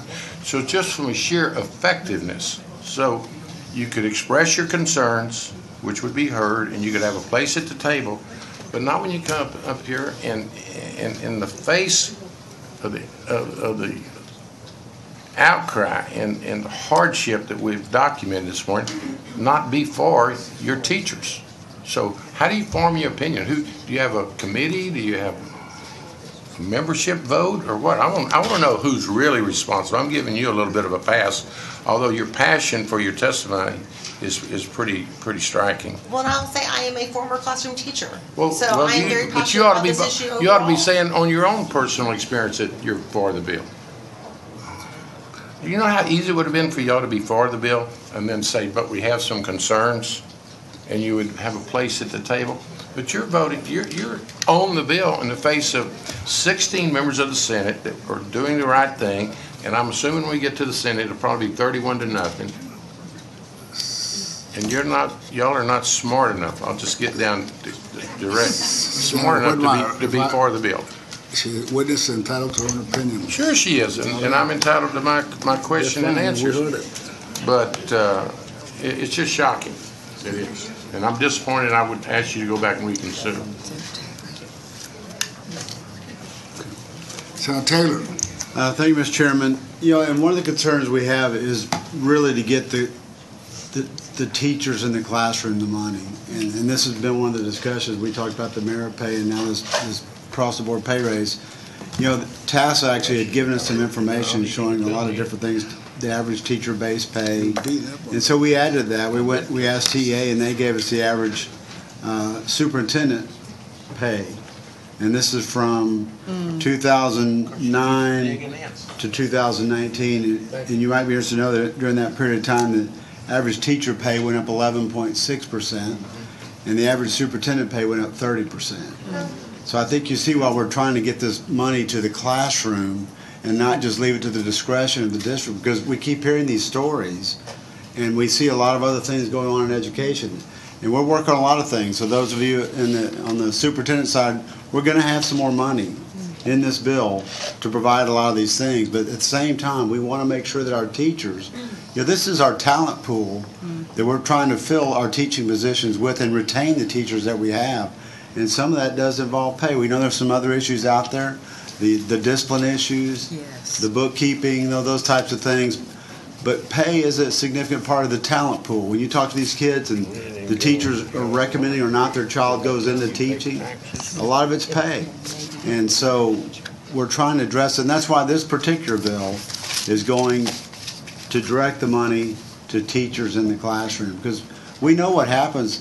And there's always a lot of needs. You see just like what we see at the state level, and that money will get diluted because there's some other need somewhere else. And meanwhile, we'll have teachers who are not getting the pay that we need them to have to keep that talent pool up, to make sure our future is protected. So thank you. Thank you, Senator Taylor, and thank you all for your testimony. Thank you so much. Okay, next panel, please come up to the witness desk. And the next panel, please come up to the front row. Lori Coletti, Lessa Pritchard,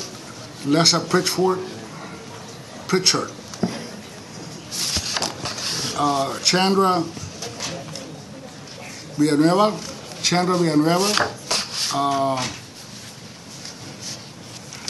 and we have El Rodriguez. Al Rodriguez, please come up to the front row, and he'll be against.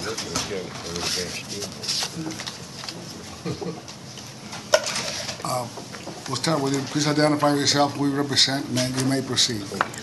Good morning, Senator Nelson, Senator Hinojosa, and committee members. I'm Jennifer LeBoon. I'm the president of the Texas Library Association, and I'm a library media coordinator in Fort Worth ISD. I'm here today, this won't be a surprise to you, to let you know that while I checked on, I'm very much for, and the Texas Library Association is for, teacher raises. We just want you all to include your definition in this bill to include school librarians. I know it's a slippery slope. Once you start saying this person qualifies but not this person, everybody shows up, and you've heard from several other categories today. However, I would argue with you that school librarians teach from the largest classroom in the school. We don't leave the classroom when we become school librarians. We expand our classroom. We, in fact, touch every student, every teacher, every parent. We serve the community in instructional ways. We teach TEKS. We are champions of both literacy and technology integration and good use of technology, not just having it, but using it well. We have master's degrees. We are certified teachers. We've taught at least 2 years in a classroom, and we have to pass a state certification test. We're valuable educators. We provide individual classroom instruction to students at all grade levels. We partner with classroom teachers and administrators on curriculum development, professional development, and literacy initiatives. We're critical partners in the integration of technology as a tool to enhance instruction and engage students. And additionally, school librarians are experts in information and in the curation and appropriate use of open educational resources. It's also worth noting that studies conducted in at least 14 states show that students in schools with certified librarians consistently score better on standardized achievement tests in reading. As the legislature works through the complicated issue of public education funding, we request that members recognize the benefits and resources of the largest classroom on the campus, the school library, and the expertise of school librarians by including these educators in any salary increases. Thank you for your testimony. I think librarians are very important of the educational system. Thank you. I'm Nancy Jo Lambert, and I'm a certified teacher and certified school librarian at Reedy High School in Frisco ISD. I'm here today representing thousands of members of the Texas Association of School Librarians and myself. With almost 15 years of experience educating Texas students as a middle school English language arts and reading teacher and as a certified school librarian at the early childhood, elementary, and high school levels, I want to share with you the impact a certified school librarian has on student achievement. In my library, I teach students in every area of the curriculum, and I'm constantly collaborating with teachers to improve instruction and integrate meaningful technology with my expertise of the Texas Essential Knowledge and Skills Learning Standards. So far in the month of February, I've taught Spanish 2 classes how to find travel information and create tourism websites. I've taught English 2 classes how to connect the themes of To Kill a Mockingbird with current events research in order to create a podcast with a classmate. I've taught senior advanced placement literature classes how to access and use literary criticism for Hamlet. I taught 9th grade world geography classes how to research global conflict and create their own Time magazine covers using technology. I taught environmental science seniors how to research alternative energy solutions and create infographics to show their learning. Campus-wide, I teach teachers how to use Google for Education tools in their classroom. I teach students for up to 9 hours a day with no conference period and no duty-free lunch. School libraries are essential to student academic achievement and college and career readiness. More than 60 studies in 22 states conclude that schools with a well-equipped library staffed by a full-time certified librarian contribute significantly to gains in student learning. By providing students equal guidance and access to print and digital resources, school librarians help close the gap between more privileged and at-risk students. I teach students every day. Students learn from me every day. And I love my students. The library is my classroom, and every child in the school is my student.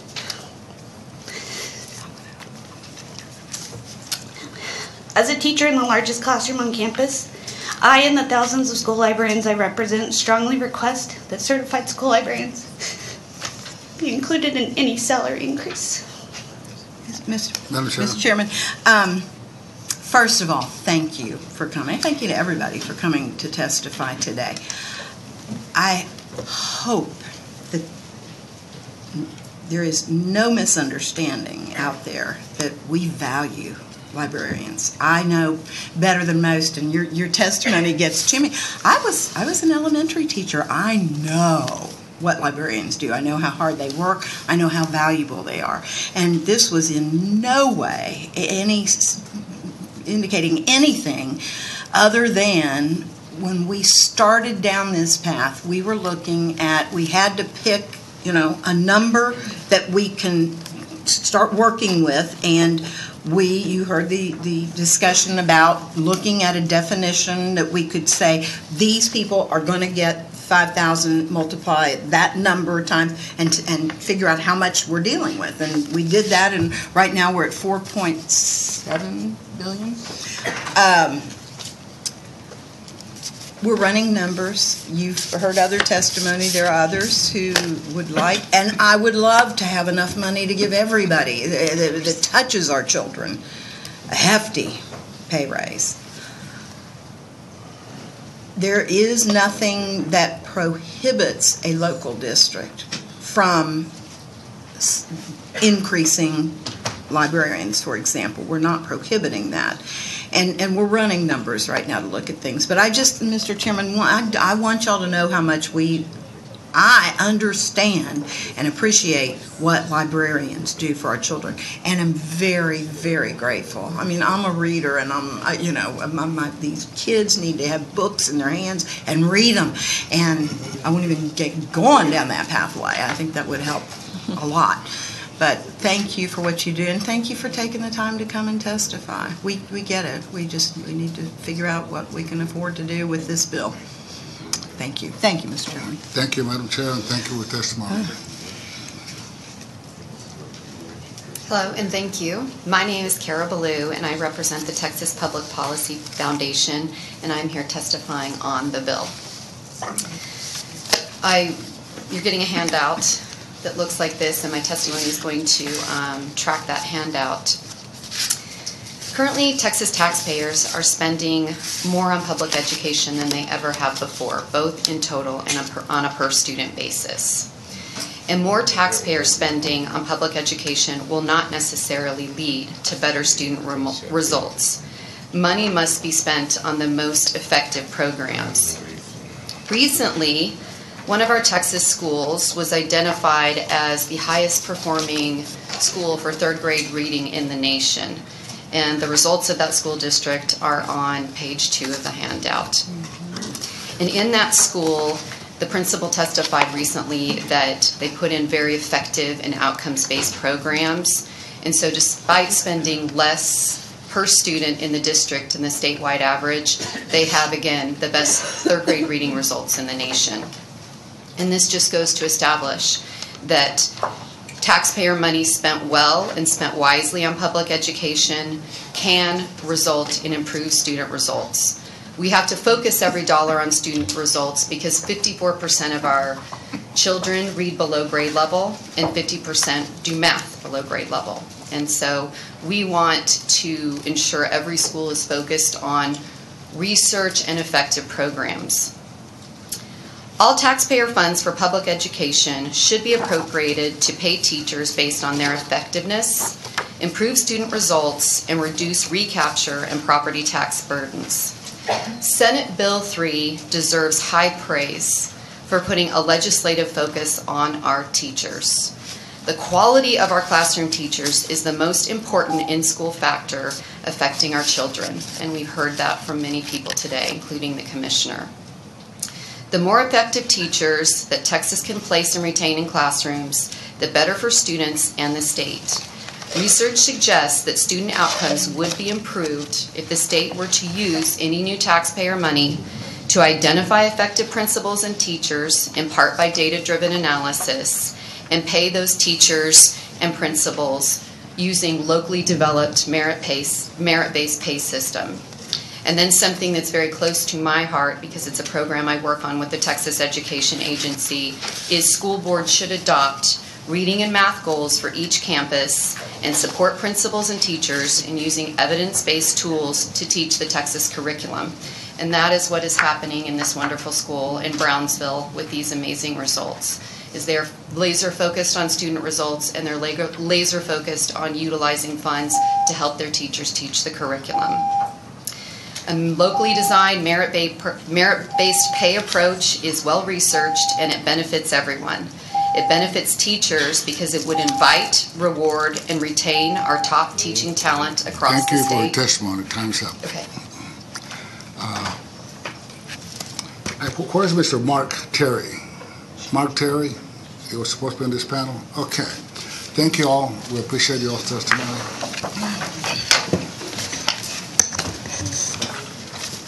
The next front row, please come up to the witness table.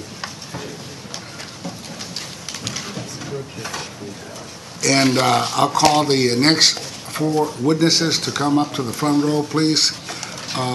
Amy Hedke, Sarah Stevenson, Jose Delgado, and Tim Lee. Tim Lee, please come up to the front row. Okay, who wants to go first? I guess you can go first. Sure, thank you. Just identify yourself, we represent, and then you may proceed. My name is Lisa Pritchard. I represent the Texas School Counseling Association. a division of the Texas Counselor Association, which includes more than 7,000 professional counselors in Texas. I'm testifying on Senate Bill 3 on behalf of all Texas school counselors. I'm a certified school counselor with a master's degree in education. I've been in education for 38 years. I'm a second-generation educator, and I birthed a third-generation educator. Thank you for your hard work and this opportunity to testify. Thank you for this bill. TASCA asks respectfully that you consider adding certified school counselors to the bill. Most people in Texas are unaware that a certified Texas school counselor is also a certified Texas teacher. An important part of a school counselor's job is teaching classroom guidance lessons. Should be about 30% of a school counselor's job. It's an essential component of the Texas model for comprehensive school counseling program, which is also in state statute. Teaching is. Currently, school counselors are required to have 2 years of classroom teaching experience, making them the ideal professionals to deliver mental health services in a school setting.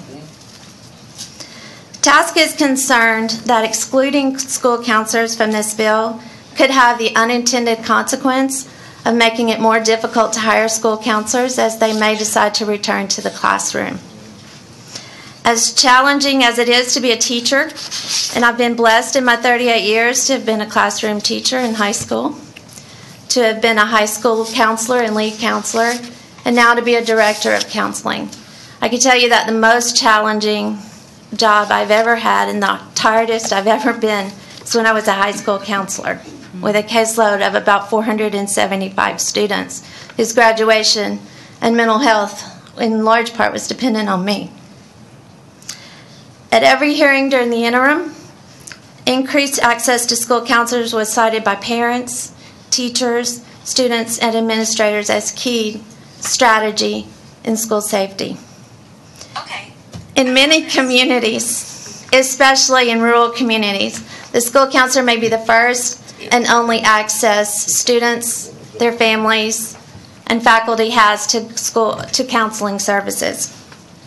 Including school counselors in Senate Bill 3 will encourage school counselors to stay in those difficult jobs. There are several reasons a school counselor would choose to return to teaching. Many would be to gain a salary increase. Annual average salaries don't take into account. Thank you. Thank you for your testimony. Excuse me, Mr. Chairman. Senator Taylor. Oh, I'm sorry, Senator Taylor? I'd just like to hear what the last sentence was going to be. All right. You don't take into account the added contract days that school counselors have. Okay. Thank you, ma'am. Good morning. I think it's still morning. My name's Lori Coletti, and I am here with the Texas Speech, Language, and Hearing Association. I'm also here as a constituent of Senator Nelson. I live in District 12. I am Assistant Director of Special Education for Fort Worth Independent School District. I've worked there since 1991. I was a speech language pathologist in Fort Worth ISD until 3 years ago when I took on the administrative role. I also have 4 children who are graduates of Fort Worth ISD public schools and now a grandson who's a first grader there. So I couldn't be more invested in our public schools, and I can't thank you more for this bill. Our teachers really deserve the raise. As you might guess, I'm here to represent a specific group, and that is speech-language pathologists as well as audiologists. In Fort Worth ISD, we have 3 audiologists for all 87,000 students. Without them, our hearing impaired and deaf students would not be able to access the curriculum that their classroom teachers provide because they wouldn't be able to hear it. So our audiologists are critical, and I'm asking that they be included in this, in the $5,000 raise. And I'd like to add also that they're required to have a clinical doctorate in order to practice. So they've invested a lot of time to be prepared to take care of our kids. The other group I'm representing are speech language pathologists who have to have a master's degree to practice, and they support reading and writing, one of the most important functions our classroom teachers are imparting. And children have to have an understanding of speech sounds and language comprehension and use to be able to learn to read and write. So we're there to support the children for whom regular classroom strategies are not effective. And I heard somebody say it's a team sport. We all have to work together. I wanted to, if I could finish one more thought, just the inequity that would result if we're giving classroom teachers a $5,000 pay raise, but not giving audiologists and speech pathologists a pay raise. The starting salary for a teacher with a bachelor's degree would be higher than it would be for our clinical doctorate audiologists and master's degree speech pathologists, and that's going to create some real challenges in hiring. Thank you for your testimony. Sure, thank you for listening. Hello, my name is Shantra Villanueva. I'm with the Center for Public Policy Priorities, and I will be testifying on the bill today. First, I just want to thank Senator Nelson for introducing this bill and recognizing the need to pay our teachers more. I think we can all agree that our teachers need a salary increase. We do just have some concerns around how this bill is laid out. Again, it doesn't provide the flexibility that a lot of districts need to attract new teachers. We right now have about 11,000 fewer teachers than we had before the cuts if you try to achieve the same student-teacher ratio that we had in 2011. So a lot of our districts really do need to hire new teachers, and a lot of our districts need to hire specific kinds of teachers, STEM or dual language, and they need the flexibility to increase salaries to attract those teachers. Also, $5,000 will lose value over time. A $5,000 pay raise may seem good today, but how is that going to look in 5 years, 10 years, 15 years? Dealing in school finance, I'm still dealing with things in the formulas that were put in over 35 years ago and have never been updated. So unless there's going to be some sort of inflationary adjustment to keep pace with that $5,000 value, I think we really need to look at the long-term benefit that this actually provides. And again, I'd like to echo what a lot of people said. Teachers may be the most important aspect for student achievement, but they don't work in a vacuum, and they need their support staff, such as librarians, counselors, speech pathologists, and the other professionals that we've heard from today. We feel that a better approach would be to put that money into the basic allotment and to increase base level funding, and then adjust that for inflation each year so that school districts can afford to provide cost of living adjustments on a regular basis. With that, I just want to thank you all for your time, and if you have any questions, I'd be happy to answer them. Thank you. Okay, Senator Bentecourt and then Senator Kelly. Thank you, Mr. Chairman. I've got to react to this comment. Okay, I don't know how this will look if they don't in a few years. Well, let me tell you how it looks. It's $5,000 a year. Let's just do 5 years. 5 times 5 is 25. That's the old multiplication table. If it's 10 years, 5 times 10 is 50,000. So I really can't, I don't understand how you could testify on a bill and basically say, you know, how will this look in 5 years? Well, it's going to look a lot better than it does now. That much is obvious for the checkbook that the teachers, that this money's flowing into, or their bank account. So I really have to react to that because it's certainly a lot better than not having $5,000 a year. I mean, I'm kind of stunned by that comment. I just am. Inflation is real, and it will eat away at the value of that $5,000 over time. What the hell has that got to do with it? Okay, well, you have to start with you know, I mean, I'm quite frankly just shocked that we are up here where somebody's complaining because we're actually trying to start a raise, and the raise actually has economic value, and then immediately it's being, you know, you're worried about it. Well, we should be worried about what happens if it doesn't show up. Okay, that's the real problem. And I guess I'm just astonished that we're having this discussion this early in this bill process. Madam Chairman. Senator Hancock. Yes, thank you. Just appreciate your testimony, I think. Did you hear Senator Taylor's comments regarding pay differential? I don't think I caught all of them. Okay, did you hear the increase, the percentage increase that we've seen in administration you remember what that number was? Not off the top of my head, no. Okay, yeah. But I do know that teacher salaries are about 47% of school budgets. Right, and total pay, employees about 80% of the school budget. We can go through a lot of those numbers. I did it for 13 years. The number was 30%, so 30% increase for administration. Do you remember what the number was for teachers during that same period of time? No. Okay, 11. Well, when you look at staffing levels overall, though, we're still really behind on teachers, and we haven't seen any exponential growth in administrative staff. So that's not a huge concern of mine, because I believe that school districts do need the flexibility for all the kinds of professionals that they're trying to hire. Do you see where the priorities of this board may be different than those given a 30% increase in one area of administration versus 11% to the classroom teachers that deal with those students day in and day out?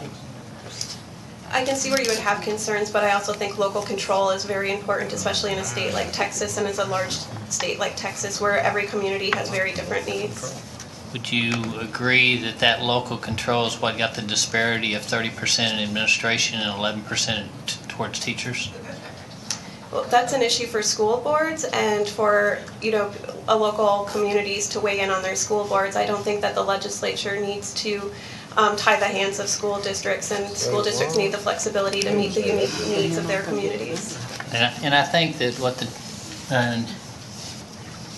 chair is trying to point out is that this group here recognizes that the priority needs to be in the classroom, and we've seen the local priority shifting, and that's why a direct impact that bypasses that decision and makes sure that we impact the classroom directly and the teachers directly without sending money straight down that could be divided up to the point that, again, we see a 30% increase towards administration and yet only 11% towards teachers. And so I think the local control issue is why the chair brought this bill to the table in the manner that it's addressed, because she kind of had to jump through hoops to figure out a way to get it to the classroom, to the teacher, so that we can impact those children directly. Thank you. Senator West. Thank you for your testimony. Let me just ask point blank. Assuming that this body, 31 senators, and we can get the House's participation in this particular bill as it is, would you want us to pass it, or would you want it to just fail? We would like to see some improvements. That's not the question I asked you. I understand what you'd like to see. I don't have a vote. Well, I'm giving you a vote right now. Okay? The reality is, if this bill passes as it is out of the Senate and out of the House, would you want to see it pass? I would want to see it pass because we want to see greater investments in our schools, but we do support local. Well, again, you're not answering the question. And if you can't answer the question, you don't want to answer the question, that's fine. But if this is the best that we can do for teachers, should we do this for teachers? That's the question, yes or no? I think we can do better for all school children. And so the answer to the question is no? I already said that if this was the only thing moving, we would like to see it pass, but we think that there's a lot of options out there, and it's early in session. So if this is the only thing that is moving, you'd like to see it pass? All right, I'm putting you in a box, I understand that. Thank you, man. Senator Huffman. Well, I just want to say, we've heard for the last 2 years over and over again that the state has been cheating the locals and that we keep putting in less, and we've gone over the numbers, several times in finance already this session. But you realize this is a direct way the state is putting in money that goes directly into the teacher's pocket. We're talking, by the time you factor in pension costs, almost $4 billion that the state is going to take out of the state's fund and put it directly in these folks' pockets, okay? We don't know what else is going to happen, but we know that this is going to go directly to the teachers. And like everyone else, I'm just flabbergasted that there is opposition to this. I understand you're concerned about what everything else is going to look like, but you want local control. So I guess you're saying what you would like is for us to say, here's $4 billion additional, and trust that the locals would not raise administration costs and their own salaries 30%, and do better by the teachers than they have done. Is that what you're asking us to do? Well, I am flabbergasted that we've kept base level funding completely stagnant for 4 years straight, which has prevented school districts to have the ability to pay their all of their personnel a living wage. So I think that there needs to be a lot done to improve school finance, and improving base level funding is probably the first place to start because it has not been increased in over 4 years. Thank you. Senator Whitmer. I'm just trying to learn, who's your group? The Center for Public Policy Priorities. And who's that comprised of? We are an independent public policy organization that uses data and analysis to advocate for all Texans to reach their full potential. And who funds it? We are funded by a combination of individual donors, foundations, all kinds of different streams of Do you support. take position on issues outside of education? I'm just sorry, I'm not familiar with the organization. And if you're going to sit there, ma'am? We do. We work on a lot of different issues. Education is just one of many. In the size of this group? We are about 20 full-time employees. No, membership. We are not a membership organization. We are an independent public So you just policy. have a group of wealthy people that have set up a foundation. So we all represent about districts about the size of 1 million people. You got 16 of us here, so estimate around 16 million people making a collective decision, the Senate being 31, all of Texas, 26 million plus. So you have about 10 donors? No, we have a lot of different donors. We have hundreds and hundreds of donors. Hundreds. Probably thousands. And so how do you get together? Because this is relevant, because we appreciate you being here, but I can't appreciate it if I don't know who you're speaking for. So how do you arrive at your position on an issue? We use data and analysis to analyze policies and look at the impacts. Do you go back to your members, the hundreds that get donated funds for the staff? No, because we are not a membership-based organization. So how large is the group of individuals that decide your position? Do you have a director, for instance? We do. He or she? Our executive director is a woman and our policy director is a male. Okay. Well, collectively, is that the group, is that the nucleus that decides that you want to come down here and take a own position? Well, we thoroughly look at the data and we make informed decisions based on the data. No, I really don't know who they are. I mean, what's the simplest explanation for who you represent? We work in the interest of all Texans to reach their full potential. Who's the we? The Center for Public Policy Priorities. And who's it comprised of? We are a staff of around 20 full-time analysts. I guess you're going to help me with understanding the philosophy of your group and how is it arrived at? Well, we were founded by Benedictine nuns who provided hospital services and education to low-income Texans, and they realized that if they didn't impact the budget and tax policies of the state, there would always be more need than they could ever meet. Who was it? It was a group of Benedictine nuns out of Boerne, Texas. A group of nuns? A group of nuns are our founders, yes. And do they know you're opposed to a teacher pay raise? I am not opposed to a teacher pay raise. But if you're not for it, you're not helping. I am on, and I would like to help this committee make it. But I think Senator West did a great job of asking you. If you had to have yes or no, that's your final decision. I believe you told him yes. At the end of the day, it probably would be, but I think it could be a better bill. Thank you, ma'am. Senator West, is it light on? Or? It's on. I appreciate some of the positions that you've taken on the organization has taken on other issues. I just don't agree with you today. Okay? Thank you. All right. Okay, Mr. Rodriguez. Excuse me. Thank you. Good morning. Chair Nelson, thank you for having me here today. My name is Al Rodriguez. I'm the Assistant Superintendent of Human Capital in Elgin ISD. I'm a career educator. My wife is a first grade teacher. I'm raising 2 boys in our public schools. My father was a teacher who passed away teaching at 51. I'm a product of Austin ISD, graduate of McAllen High School. I came here today to express my concerns about this and be opposed to the bill. Having heard the comments and the sentiment of the board here today, I'm prepared to answer Senator West's question about if at the end of the day this is all that there is. Yes, we would be for the bill. However, I do want to express concerns that my colleagues have expressed today. You have seen some of that. Teachers, they're more than just classroom. We have librarians, we have nurses, we have diagnosticians, we have counselors, we have specialists. All of those people are hardworking people who work day to day with our children. They work with my children, they work with your children. They deserve interest as well. We're also forgetting the other half of our school district employees, our transportation people, our bus drivers, our bus monitors, our food service ladies, our custodians, many of whom, like was expressed by some of my colleagues here today, only work to pay the insurance because that's all the money they get.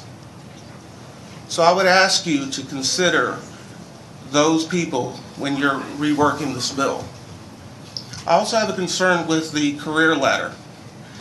The addition of the $5,000 to the rates would compress the career ladder.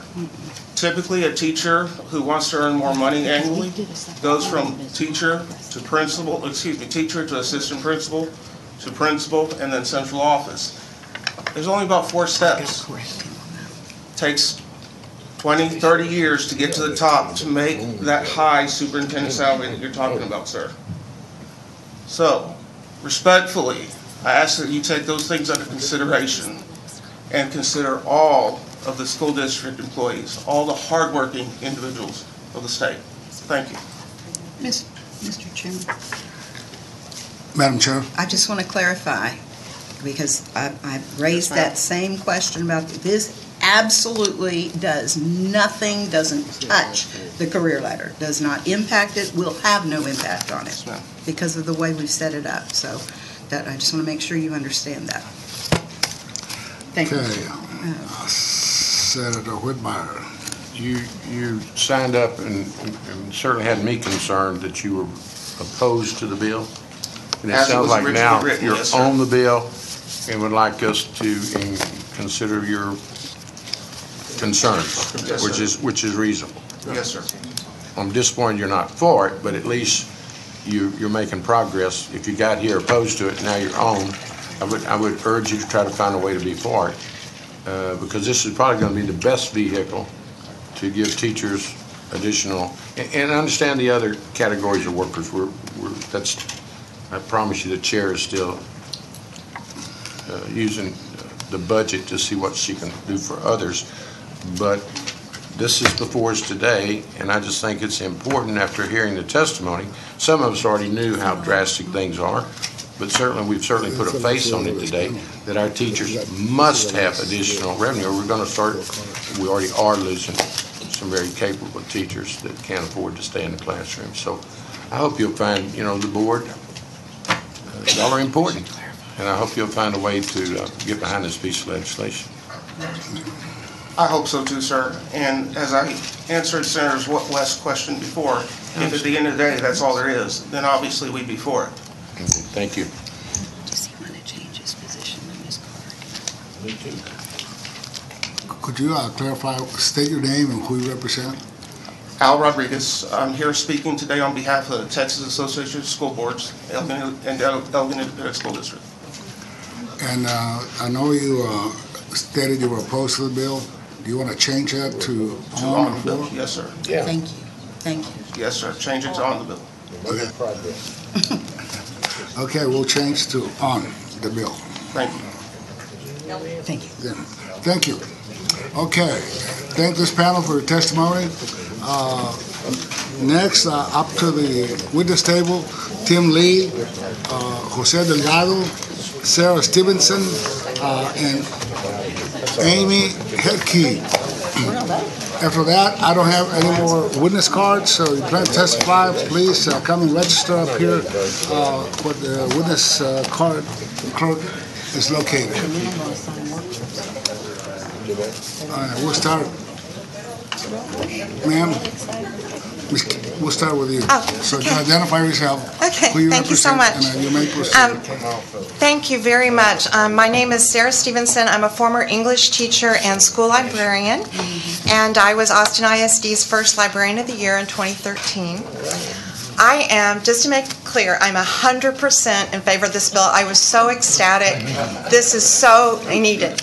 But I still have to think about my library peeps, so I just want to stand up for them real briefly.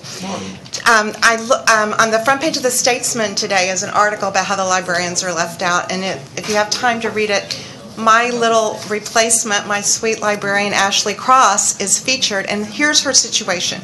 She was a classroom teacher for 8 years, fabulous. She would send book prescriptions to the library, so I said, you've got to be a librarian. Okay, she's spending $17,000 at the University of North Texas to get her graduate degree while she's being a librarian. If she's left out of this, that's really going to hurt our profession. And as Jennifer LeBoon and others have said, I just want to say a little bit about librarians. They must teach for 2 years. They have to at least be working on a master's degree, but this is my what I wrote. Librarians serve as the intellectual leaders of their campuses and even districts. In Austin ISD, our librarians volunteer on the important District Advisory Council at a much higher rate than their distribution. Librarians are not just helpers to teachers, but teachers themselves, teaching classes regularly, especially in the important areas of literacy, digital literacy, research skills, the use of technology, often in charge of the campus technology itself. Studies by Keith Curry Lance and many others prove a direct correlation between student achievement on state tests and the strength of school library programs. We are the literacy leaders on our campuses. We promote reading as the key to educational attainment and lifelong learning.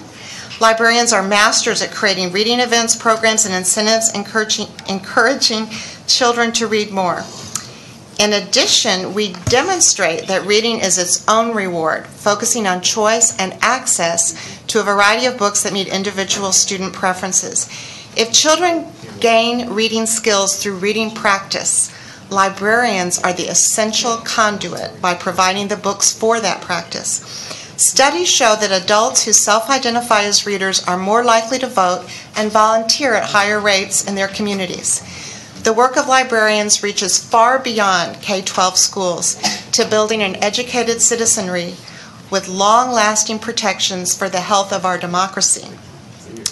So I'm asking you, I did the math, 4,600 school librarians in Texas, and many districts have cut the librarians. In fact, we fought in Austin in 2011, So that's $23 million out of $3.7 million. So I'm asking you to please think of the librarians, the speech pathologists, the counselors, the bus drivers. It takes a village, but I'm speaking for the librarians. Thank you very much for your testimony. Good job. Next. Oh, me. Okay, we're going to go in order. Amy Hedke, I'm representing myself, and I am speaking against this bill. I have much respect for the efforts and sufferings of our teachers, but we must not permit our respect or our sympathy for one part of our community to lead us into an act of injustice to the balance of it. I plagiarized that from the Davy Crockett story and encourage you to read the rest of that speech online when you Google "not yours to give." Taxes are too high. People are losing their homes. Everyone is dipping into their personal funds for job-related expenses and dealing with rising costs of health care. Many people are considered lucky if they have a car to use for Uber or have a job that has them working till 10:30 at night. Those aren't shocking. They are the norm for a large number of taxpayers. When do the taxpayers get a raise? The money the state has, it takes from others in taxes. You might get more flies with honey than vinegar, but taking people's money by force is not honey. The most important criteria in the overall academic success of a student is the home environment, the parents. Where are you giving them a raise? Where are you providing tax relief to their home situation? Tax reform is on the table elsewhere, but not true relief. This bill is a roadblock in perpetuity to that. I'm not sure how the answer earlier said there was no district obligation. The fiscal impact notes linked in this bill say the bill would result in local school district costs for both retirement and health benefits provided by TRS. District obligation means higher tax rates at the local level as well as the tax taking at the state level. Y'all want this to be permanent. That's a permanent obstacle to lowering taxes for every Texan. The yearly forever cost eaten by the taxpayer, $1.8 billion in 2020, consistently increasing to $1.9 billion in 2024. You have to have your head inserted in a crazy place to think this extra expense is going to just magically keep appearing with no impact to the taxpayer. And that's if it's implemented perfectly with no gaming of the system. You're going to see a bunch of residents here Wednesday pleading for property tax relief. Do not pile this extra expense on top of the already limited efforts being tried right now. Senators, love does not take by force from others. Love does not delight in taking their neighbor's property. This bill is not love. And don't let tears in this room today cause tears across Texas. Teachers deserve raises, but not like this. When do the taxpayers get a raise? Senator Taylor. Yeah, thank you, Mr. Chairman. And yeah, I appreciate your concern on the property tax. We hear that. There's a lot of concern about property taxes. And we have a number of other bills that are addressing those very issues. We have a property tax bill for city, county, that thing. We also have the school finance bill is going to have some tax relief in there as well. So I don't think you can, this is addressing one need, but we're also looking at the other as well, because we do hear from the property taxpayers. I mean, I appreciate your concern, but at the same time, we have critical issues in education that we have to address, and I'll guarantee the classroom of today doesn't look like the classroom that you attended when you were going to school. And we do need to make sure we address those needs and make sure our state continues to be the leader in this country and the world. So appreciate your concern, but thank you. Okay, so what about her? I'm just curious, on your witness card, you didn't say where you're from. Waxahachie. Did it not ask for my address? Yeah. Oh, okay. So we can stay in touch. I'm just curious, how'd you know about this here? I mean, I actually went to the Texas legislature online and I clicked on the upcoming meetings. Really? Go figure. No. I know. I appreciate your participation. I mean, I wish everyone in Texas knew the hearings, and I'm just curious how and you're very passionate about the subject. I disagree with your premises, but that's your right. But I'm just curious how how far you traveled to get to testify. I live in Waxahachie. I try to pay attention to what's going on in the legislature. Do you testify on other subjects? I absolutely do. So we can look forward to seeing you again? Absolutely. All right. Senator West. Let me just ask a couple of questions. Sure. Do you have children in public education? I do. Okay, and you believe that the Waxahachie, and I know about Waxahachie because I live right there in DeSoto, so we're right there beside one another. And you believe that the teachers in the Waxahachie Independent School District are making enough money right now? I don't think anybody's making enough money. I'm talking about anybody. Can I finish, please? Sure. I'm talking about the school teachers right now. Nobody's making enough money. So you're saying you do not believe they're making enough money? Nobody's making enough money. Okay, so I see where this is going. So if the legislature is trying to make certain that those teachers make a little bit more money, you are against the method by which we're doing it? Because it hurts other Texans, yes. All right, thank you. Okay, Mr. Lee, thank you for your testimony. Hello, my name is Tim Lee. I'm the Executive Director of the Texas Retired Teachers Association. I just want to say thank you for proposing this bill and talking about paying our teachers more money. Thank you very much. Y'all have a difficult job. So thank you for the work that you're doing. I was particularly interested in the comments made. I am not a subject matter area expert on teacher pay, more on TRS. And I just want to say I was very encouraged by the conversation that was going on this morning, talking about any potential liabilities that may come up with this bill. And Chair Huffman has already introduced a bill, Senate Bill 393, I believe, that talks about long-term funding solutions for teacher retirement systems. So just want to say we're here to help in any way that we can. Thank you for the work that you're doing. Chair Huffman, for the work that you're doing on long-term solutions on TRS. We're happy to help in any way we can, answer any questions that we might be able to. Thank you very much. Thank you for your testimony. Mr. Delgado? Yes, I am Jose Delgado. I speaking for myself. 17 years ago, I was a manufacturing manager in the textile industry. And then suddenly, all the industry gone to China, South America, all the other countries. So I become a teacher. I had to. And then I need to put my wife to work. Because with the salary I get, like a teacher, I can afford my home. So that make me to leave my children's alone, take it to the daycare or something like that. But we have to do it because the salary like a teacher is not the same like a manufacturing manager, not even in the middle. But now in that time I started like a bilingual teacher. Now I am CTE teacher. And what I notice in the school system, there is not many males. And I know why. Because the salary is really not good. You know, they need to go someplace else or they need to work a second job. For example, in the CTE department where I work, we're looking for electricians for teach electricity in one of the trade courses we offer.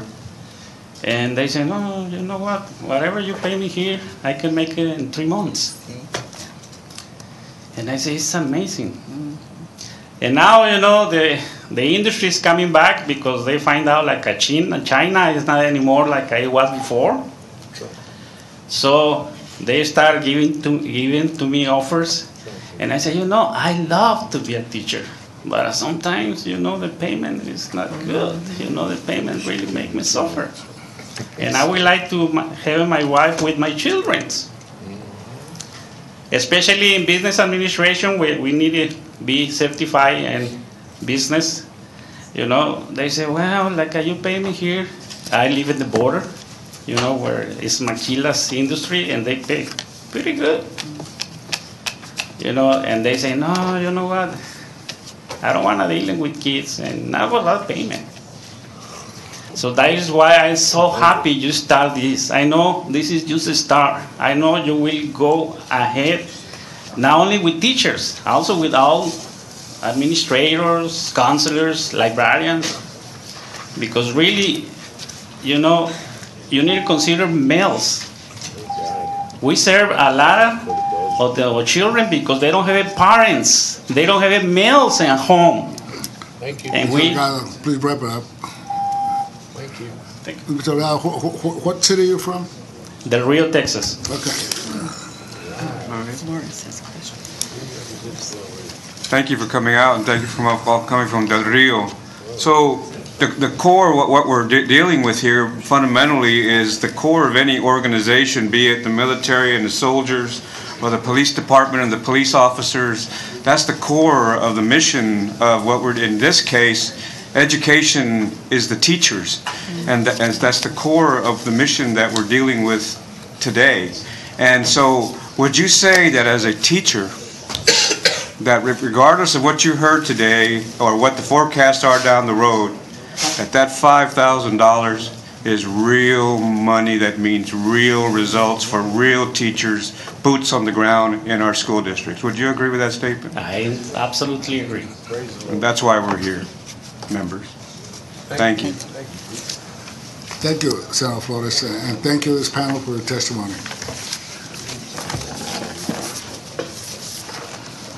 I have one more card, witness card, Charlotte Rowe. Anybody else? Oh, dear. Okay. Anybody else? Otherwise, we're gonna. There's one more coming. Okay, one more coming. Okay.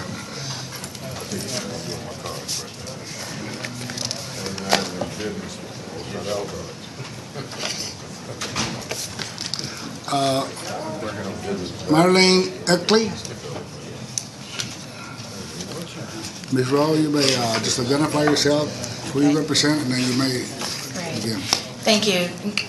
Good afternoon. My name is Charlotte Rowe. I'm from San Antonio, work with Northeast Independent School District, and I'm representing myself. And I want to thank you, Senator Nelson, Senator Hinojosa, and panel. I am for Senate Bill 3, and I want to thank you very much for considering what you can do for teachers and the profession. This is probably one of the only jobs that we have that we don't keep our money for our own family, but we support other children as well. I support many children with school supplies out of my own pocket. I provide drinking water in a portable because I have calculated the amount of time it takes a student to walk inside the building, to come back, and the amount of time that it takes for them to miss out on a lesson that I would have to take the extra time to reteach. So I spend about $40 a month on bottled water to have delivered. And I do that out of my own pocket. I've heard many testimonies today. Some were surprising of being against Senate Bill 3. The expense that goes into supporting students for their success is most important. So again, I want to thank you for everything that you've done. I did the calculations. I was looking at my payroll, and my take home now is at $2,700 a month. You know, coming from a $4,500 monthly to $2,700, and I support a college student. On top of that $2,700, not only having to pay my bills, but also to support children in the classroom, from pencils to tablets to tablets meaning paper, to anything that's going to help them become more successful. To ask a student, where's your pencil? Sometimes can be the most degrading experience for them because they don't have the extra money to provide. So out-of-pocket expense is something I don't even think twice about. I came in from the private sector, coming into public education. So I knew that losing money was not going to be something that I would have to be concerned about. It was something I knew I needed to do because I know the direction where our education needs to go for the state of Texas, and students to graduate successfully in the state of Texas is our prominent priority. And so what you are doing for us, and listening to what you were saying, Senator Nelson, this is just the beginning. It's not like you are eliminating any other employee. I heard you in the very beginning where librarians, auxiliary workers will be thought about, but today is something that we need to start with the first beginning. And there was always needs to be a beginning of what we need to do. And so I come to you thanking you for what you are doing. My kids are missing me today. When I told them that I was coming to Austin, it was, no, Miss Rowe, you're missing another day. I have those kids that come back to say thank you. And so it is today I come to you and saying thank you for what you have done for us. Thank you for the testimony. Senator West. And this is not really a question, but can we do a selfie with you to send back with you to your classroom? Yes, that would be great. At the appropriate time, Madam That Chair. would be wonderful. Okay. Hi, good afternoon, Chairman Nelson and Senators. Thank you. I'm Marianne Eckley. I teach in Louisville ISD. I am an ATP member. I teach kindergarten. And I've been sitting in the back trying to not to be emotional in the back, but listening to the testimony, and we really didn't hear thank you enough, and I wanted to make sure that was reiterated here at the end. I know this is only the first step. I go to every board meeting. Whoever asked, I go to every board meeting. Today I'm missing my conference with the superintendent of my district to make sure we're here telling you thank you. I was here 2 years ago, and we were fighting off payroll deduction and fighting off vouchers, and I felt very disheartened about what y'all were thinking about teachers, that it would seem like you were taking more and more from us, and we didn't feel very supported when we left 2 years ago, and that's very much changed. That education is very much at the forefront, and I felt very successful on this lobby day. And I just wanted to let you know I work 4 jobs. And now that sounds ridiculous, but I do. I work 14-hour days. And I have 3 jobs normally during the week, and then I have a 4th job in the summer. And then I go home and I class dojo and I Twitter and I try to connect with every parent that asks me something. I do spend over $1,000 a year in my classroom, and my family can't go on vacation. We have to go every other year, and lots of lunches are skipped. I provide Fruit Loop in the morning to my tutoring kids, so we do also give back even more. The $5,000 is a great help. I was injured in my classroom last year by an aggressive student, and I had to go on workman's comp, and I lost a third of my pay. In the end, I lost so many materials in my classroom, and it cost me a great deal. I couldn't work my other jobs because I couldn't step foot into different areas if I was going to collect workman's comp. In the end, I'm permanently injured, and I came right back in the classroom. And I just want to tell you that there's so many peripheral things that we do pay for. I wanted to do a cool science experiment the other day, and I couldn't ask the parents for one more thing. I pay for at least 5 to 10 kids' school supplies every year.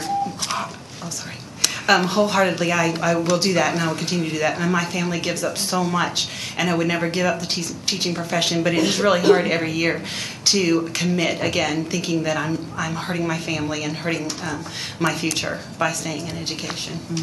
Thank you. Senator Taylor. Yeah, thank you, Mr. Chairman. Just real quick, you said you teach kindergarten, and you said a student harmed you. Yes, sir. And what was the outcome of that? Is the student still in the classroom? Is it no, accidental? What? Well, it was last year, and I was out, and I can return in the time frame that I was out. Another teacher, I had 3 teacher kids in my classroom. Another teacher in the hallway came and took my place, and they took my sub and put it in her classroom so that my class could continue. I had to miss everything that year with my kids, including different activities that I look forward to every year. But I had to stay off the campus until they allowed me to come back. Well, so it's very costly. We hear about discipline in the classroom. We typically don't think of kindergarten. So was this an accidental thing? Or no, sir. I wasn't the only teacher hurt. And it's not the child's fault. I'm not blaming the child at all. He's where he can get help now. He's doing very well right now. So he's in a different environment. Yes, sir. It took a long time. So what kind of environment is he in? It's called a unit. It's a unit for children with to get him there. We got him some help, and he's doing very well because he has there's nothing to throw in those classrooms, and it's just a safer environment for him, and he's doing very well. So it's a special needs child? It's called a big unit type thing. Is it the child with special needs? We had trouble. We couldn't get that slated, so in the end, I think they came up with some kind of a solution to that. If the parent opposes it, it's very difficult to pass it through. I did ask I do represent ATP in my region and in my local, and I did ask them, what is the number one thing you want me to go talk to, and who do you want me to see while we're here? And of course, Senator Nelson is my senator, but was discipline. The number one thing was discipline, and what you're doing today, bringing education into the forefront, is very important because discipline is a crisis in the classroom. That's what we hear a lot of. That's why I wanted a little bit more of your story. I know that's another day and another battle, but I do believe, I'm representing some of the other people that work at our school, and I do know you believe this is the first step. And I was very disillusioned to hear some of the testimony today, and that's why I decided to be brave enough to come out and talk to y'all, is that this is the first step, and it is just making education important. Most of the students in my classroom that are high-performing have come from other countries. We have 26 languages at my school. And the respect coming from those different families is a different level from the respect that we receive. Well, let me just also reiterate, this has been a priority of the lady. This isn't like all of a sudden we woke up. This is the number one thing we spend money on in the state of Texas. Absolutely. Of state funds. I think we need to remind people that this has not been a forgotten thing. We're refocusing and reallocating some of the money we are spending, and we're in a good economic time. We're looking at spending some additional money. I did have a question on, you said a BIC unit, that's a behavioral? Yes, sir. What's the acronym stand for? It's just a classroom. There's one-to-one. And they deal with on behavior plans, and there's just a safer environment for them, where everyone's safer. Thank you, Mr. Chairman. Thank you, Senator Taylor. I thank both of you for your testimony. Yes, thank you very much. Okay, those are the last cards. Is there anybody else present who would like to testify for, on, or against Committee Substitute Senate Bill 3? If not, public testimony is closed. Mr. Chairman. Madam Chair, you recognize. Before I make a motion, and before we lose, we've already lost a lot of people who came today to testify, but I want to say thank you to those who took time to come here today and time out of your lives, away from your classroom, many of you. I want to say that from this committee, from the Senate, from our legislature, we appreciate our teachers. We appreciate everyone who touches our children, from educators to CPS to law enforcement. I mean, we've got a lot of people that help us with our children. We so appreciate our teachers, but I will tell you, we've reached the point that if we don't show our appreciation partially in the amount of money that we give them to stay in the classroom, we're going to lose more good teachers. And it can't happen. Everything else we do as a state, everything is based on the quality of education our children get. And I'm very happy, Senator Taylor, to see our focus this session be on education, be on children. There's a committee that met all interim talking about how we're going to finance our schools and pay our teachers. And this one bill is the bill we're choosing to put out there first because it deals with who we believe is the most important factor other than our parents in a child's education. A lot of other important things, but we value our teachers, and that's what this legislation is about. So I thank the members of this committee for their support. It's been really heartwarming to me. So, having said that, Mr. Chairman, if there are no questions, I would like to make a motion on Senate Bill 3. Did we adopt the committee substitute? Yes. Okay, then I would move, Mr. President, that Senate Bill 3 do not pass, but the committee substitute that we adopted in lieu thereof do pass and be printed. Okay. I heard the motion. Members, clerk, call the roll. Hinojosa? Aye. Bittencourt? Aye. Birdwell? Aye. Campbell? Aye. Flores? Aye. Hancock?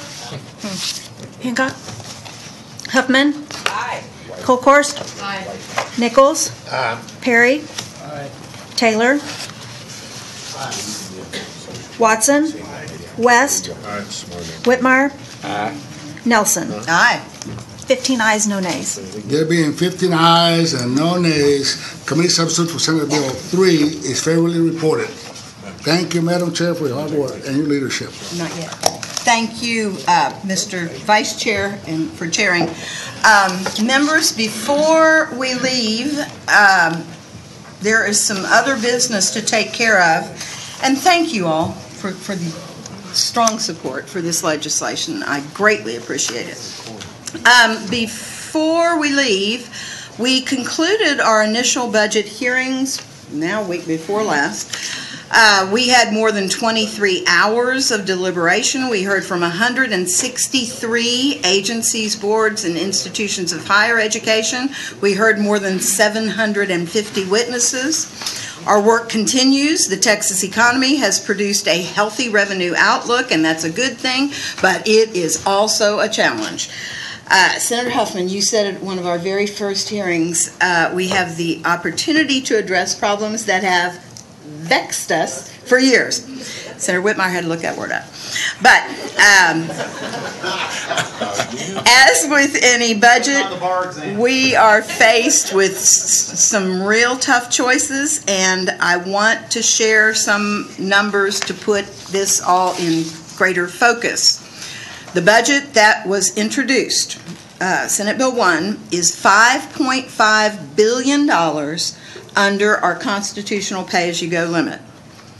We have about $7.9 billion in unaddressed exceptional items from our state agencies.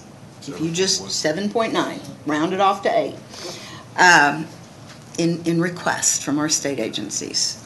We have a group of school finance proposals, more coming, that combined could exceed $9 billion if all of them pass.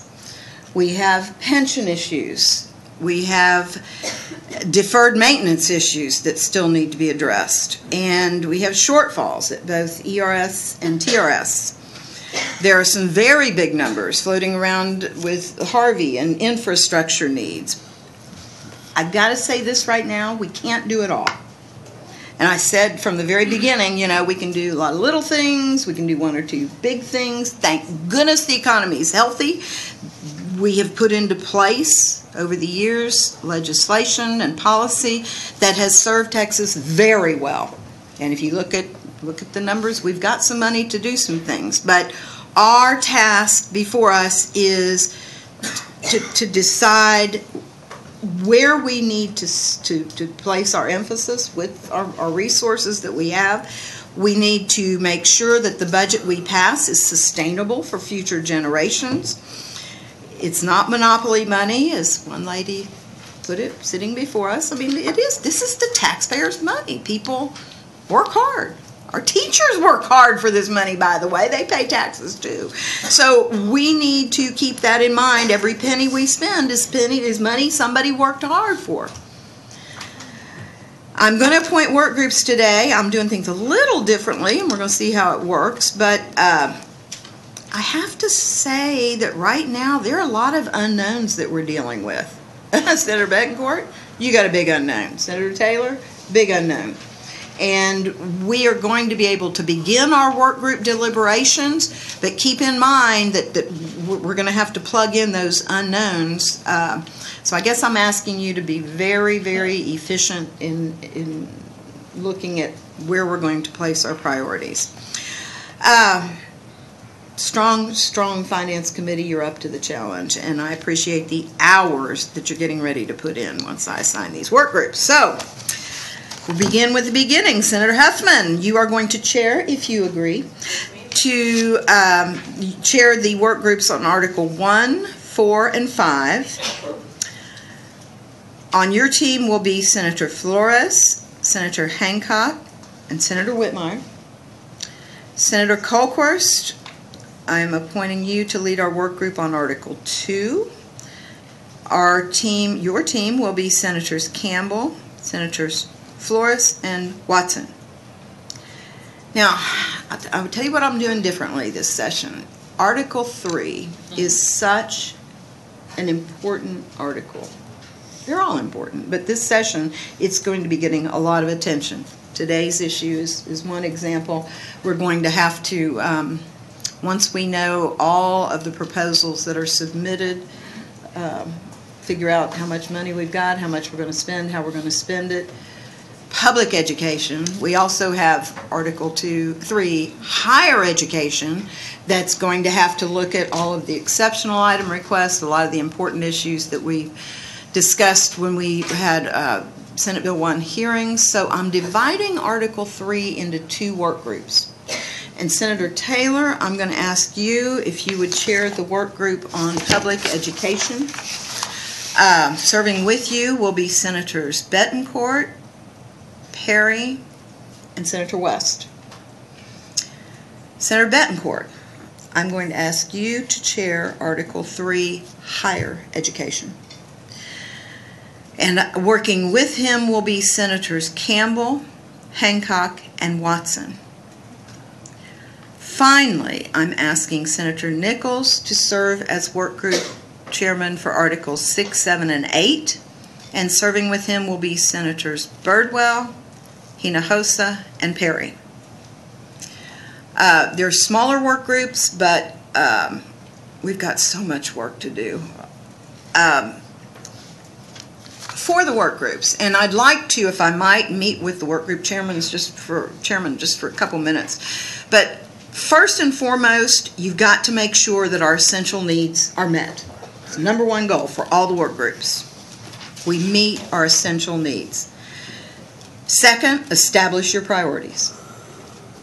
Third, be mindful of opportunities to achieve savings. When we really do deep dives, and in a lot of our work group, of our Senate Bill 1 presentations, we already had some nuggets of ways to achieve some efficiencies that will give us more money to do things that we may need to do elsewhere. And keep in mind that at the end of this process, we have to plug in our agreement on 2 major issues of the session, and that is education and property tax relief. So, our work's cut out for us. Work group chair, or anybody, have anything, any comments? I welcome, as always, members of the Finance Committee who are not on a particular work group are absolutely invited to sit in. I will be working with each work group as we move forward, and hopefully my goal is for us to have our work group business done by the end of March. It's a lot of work. So, any questions? Any other business coming before this committee? Senator Nichols? Well, you asked for questions. Yes. Oh, you're late. I'm sorry. Go ahead, Senator. The LBD team that's going to work on these things, Yes. when will they be ready to go? I'm sure. John's saying, I'm ready. He's ready right now. This afternoon. They've been waiting for this. Yeah, I think they're ready and waiting. We're ready to get to work. This week's a good week. Yeah, it's a little bit lighter load. I'd like to meet with the work group chairman, if I might. Again, thank you to all of you for being here. Oh, we need a selfie with the. Ms. Rowe. Yes. If there's no other business coming before this committee, we're going to stand in recess, subject to the call of the chair. Thank you, members. All right, guys.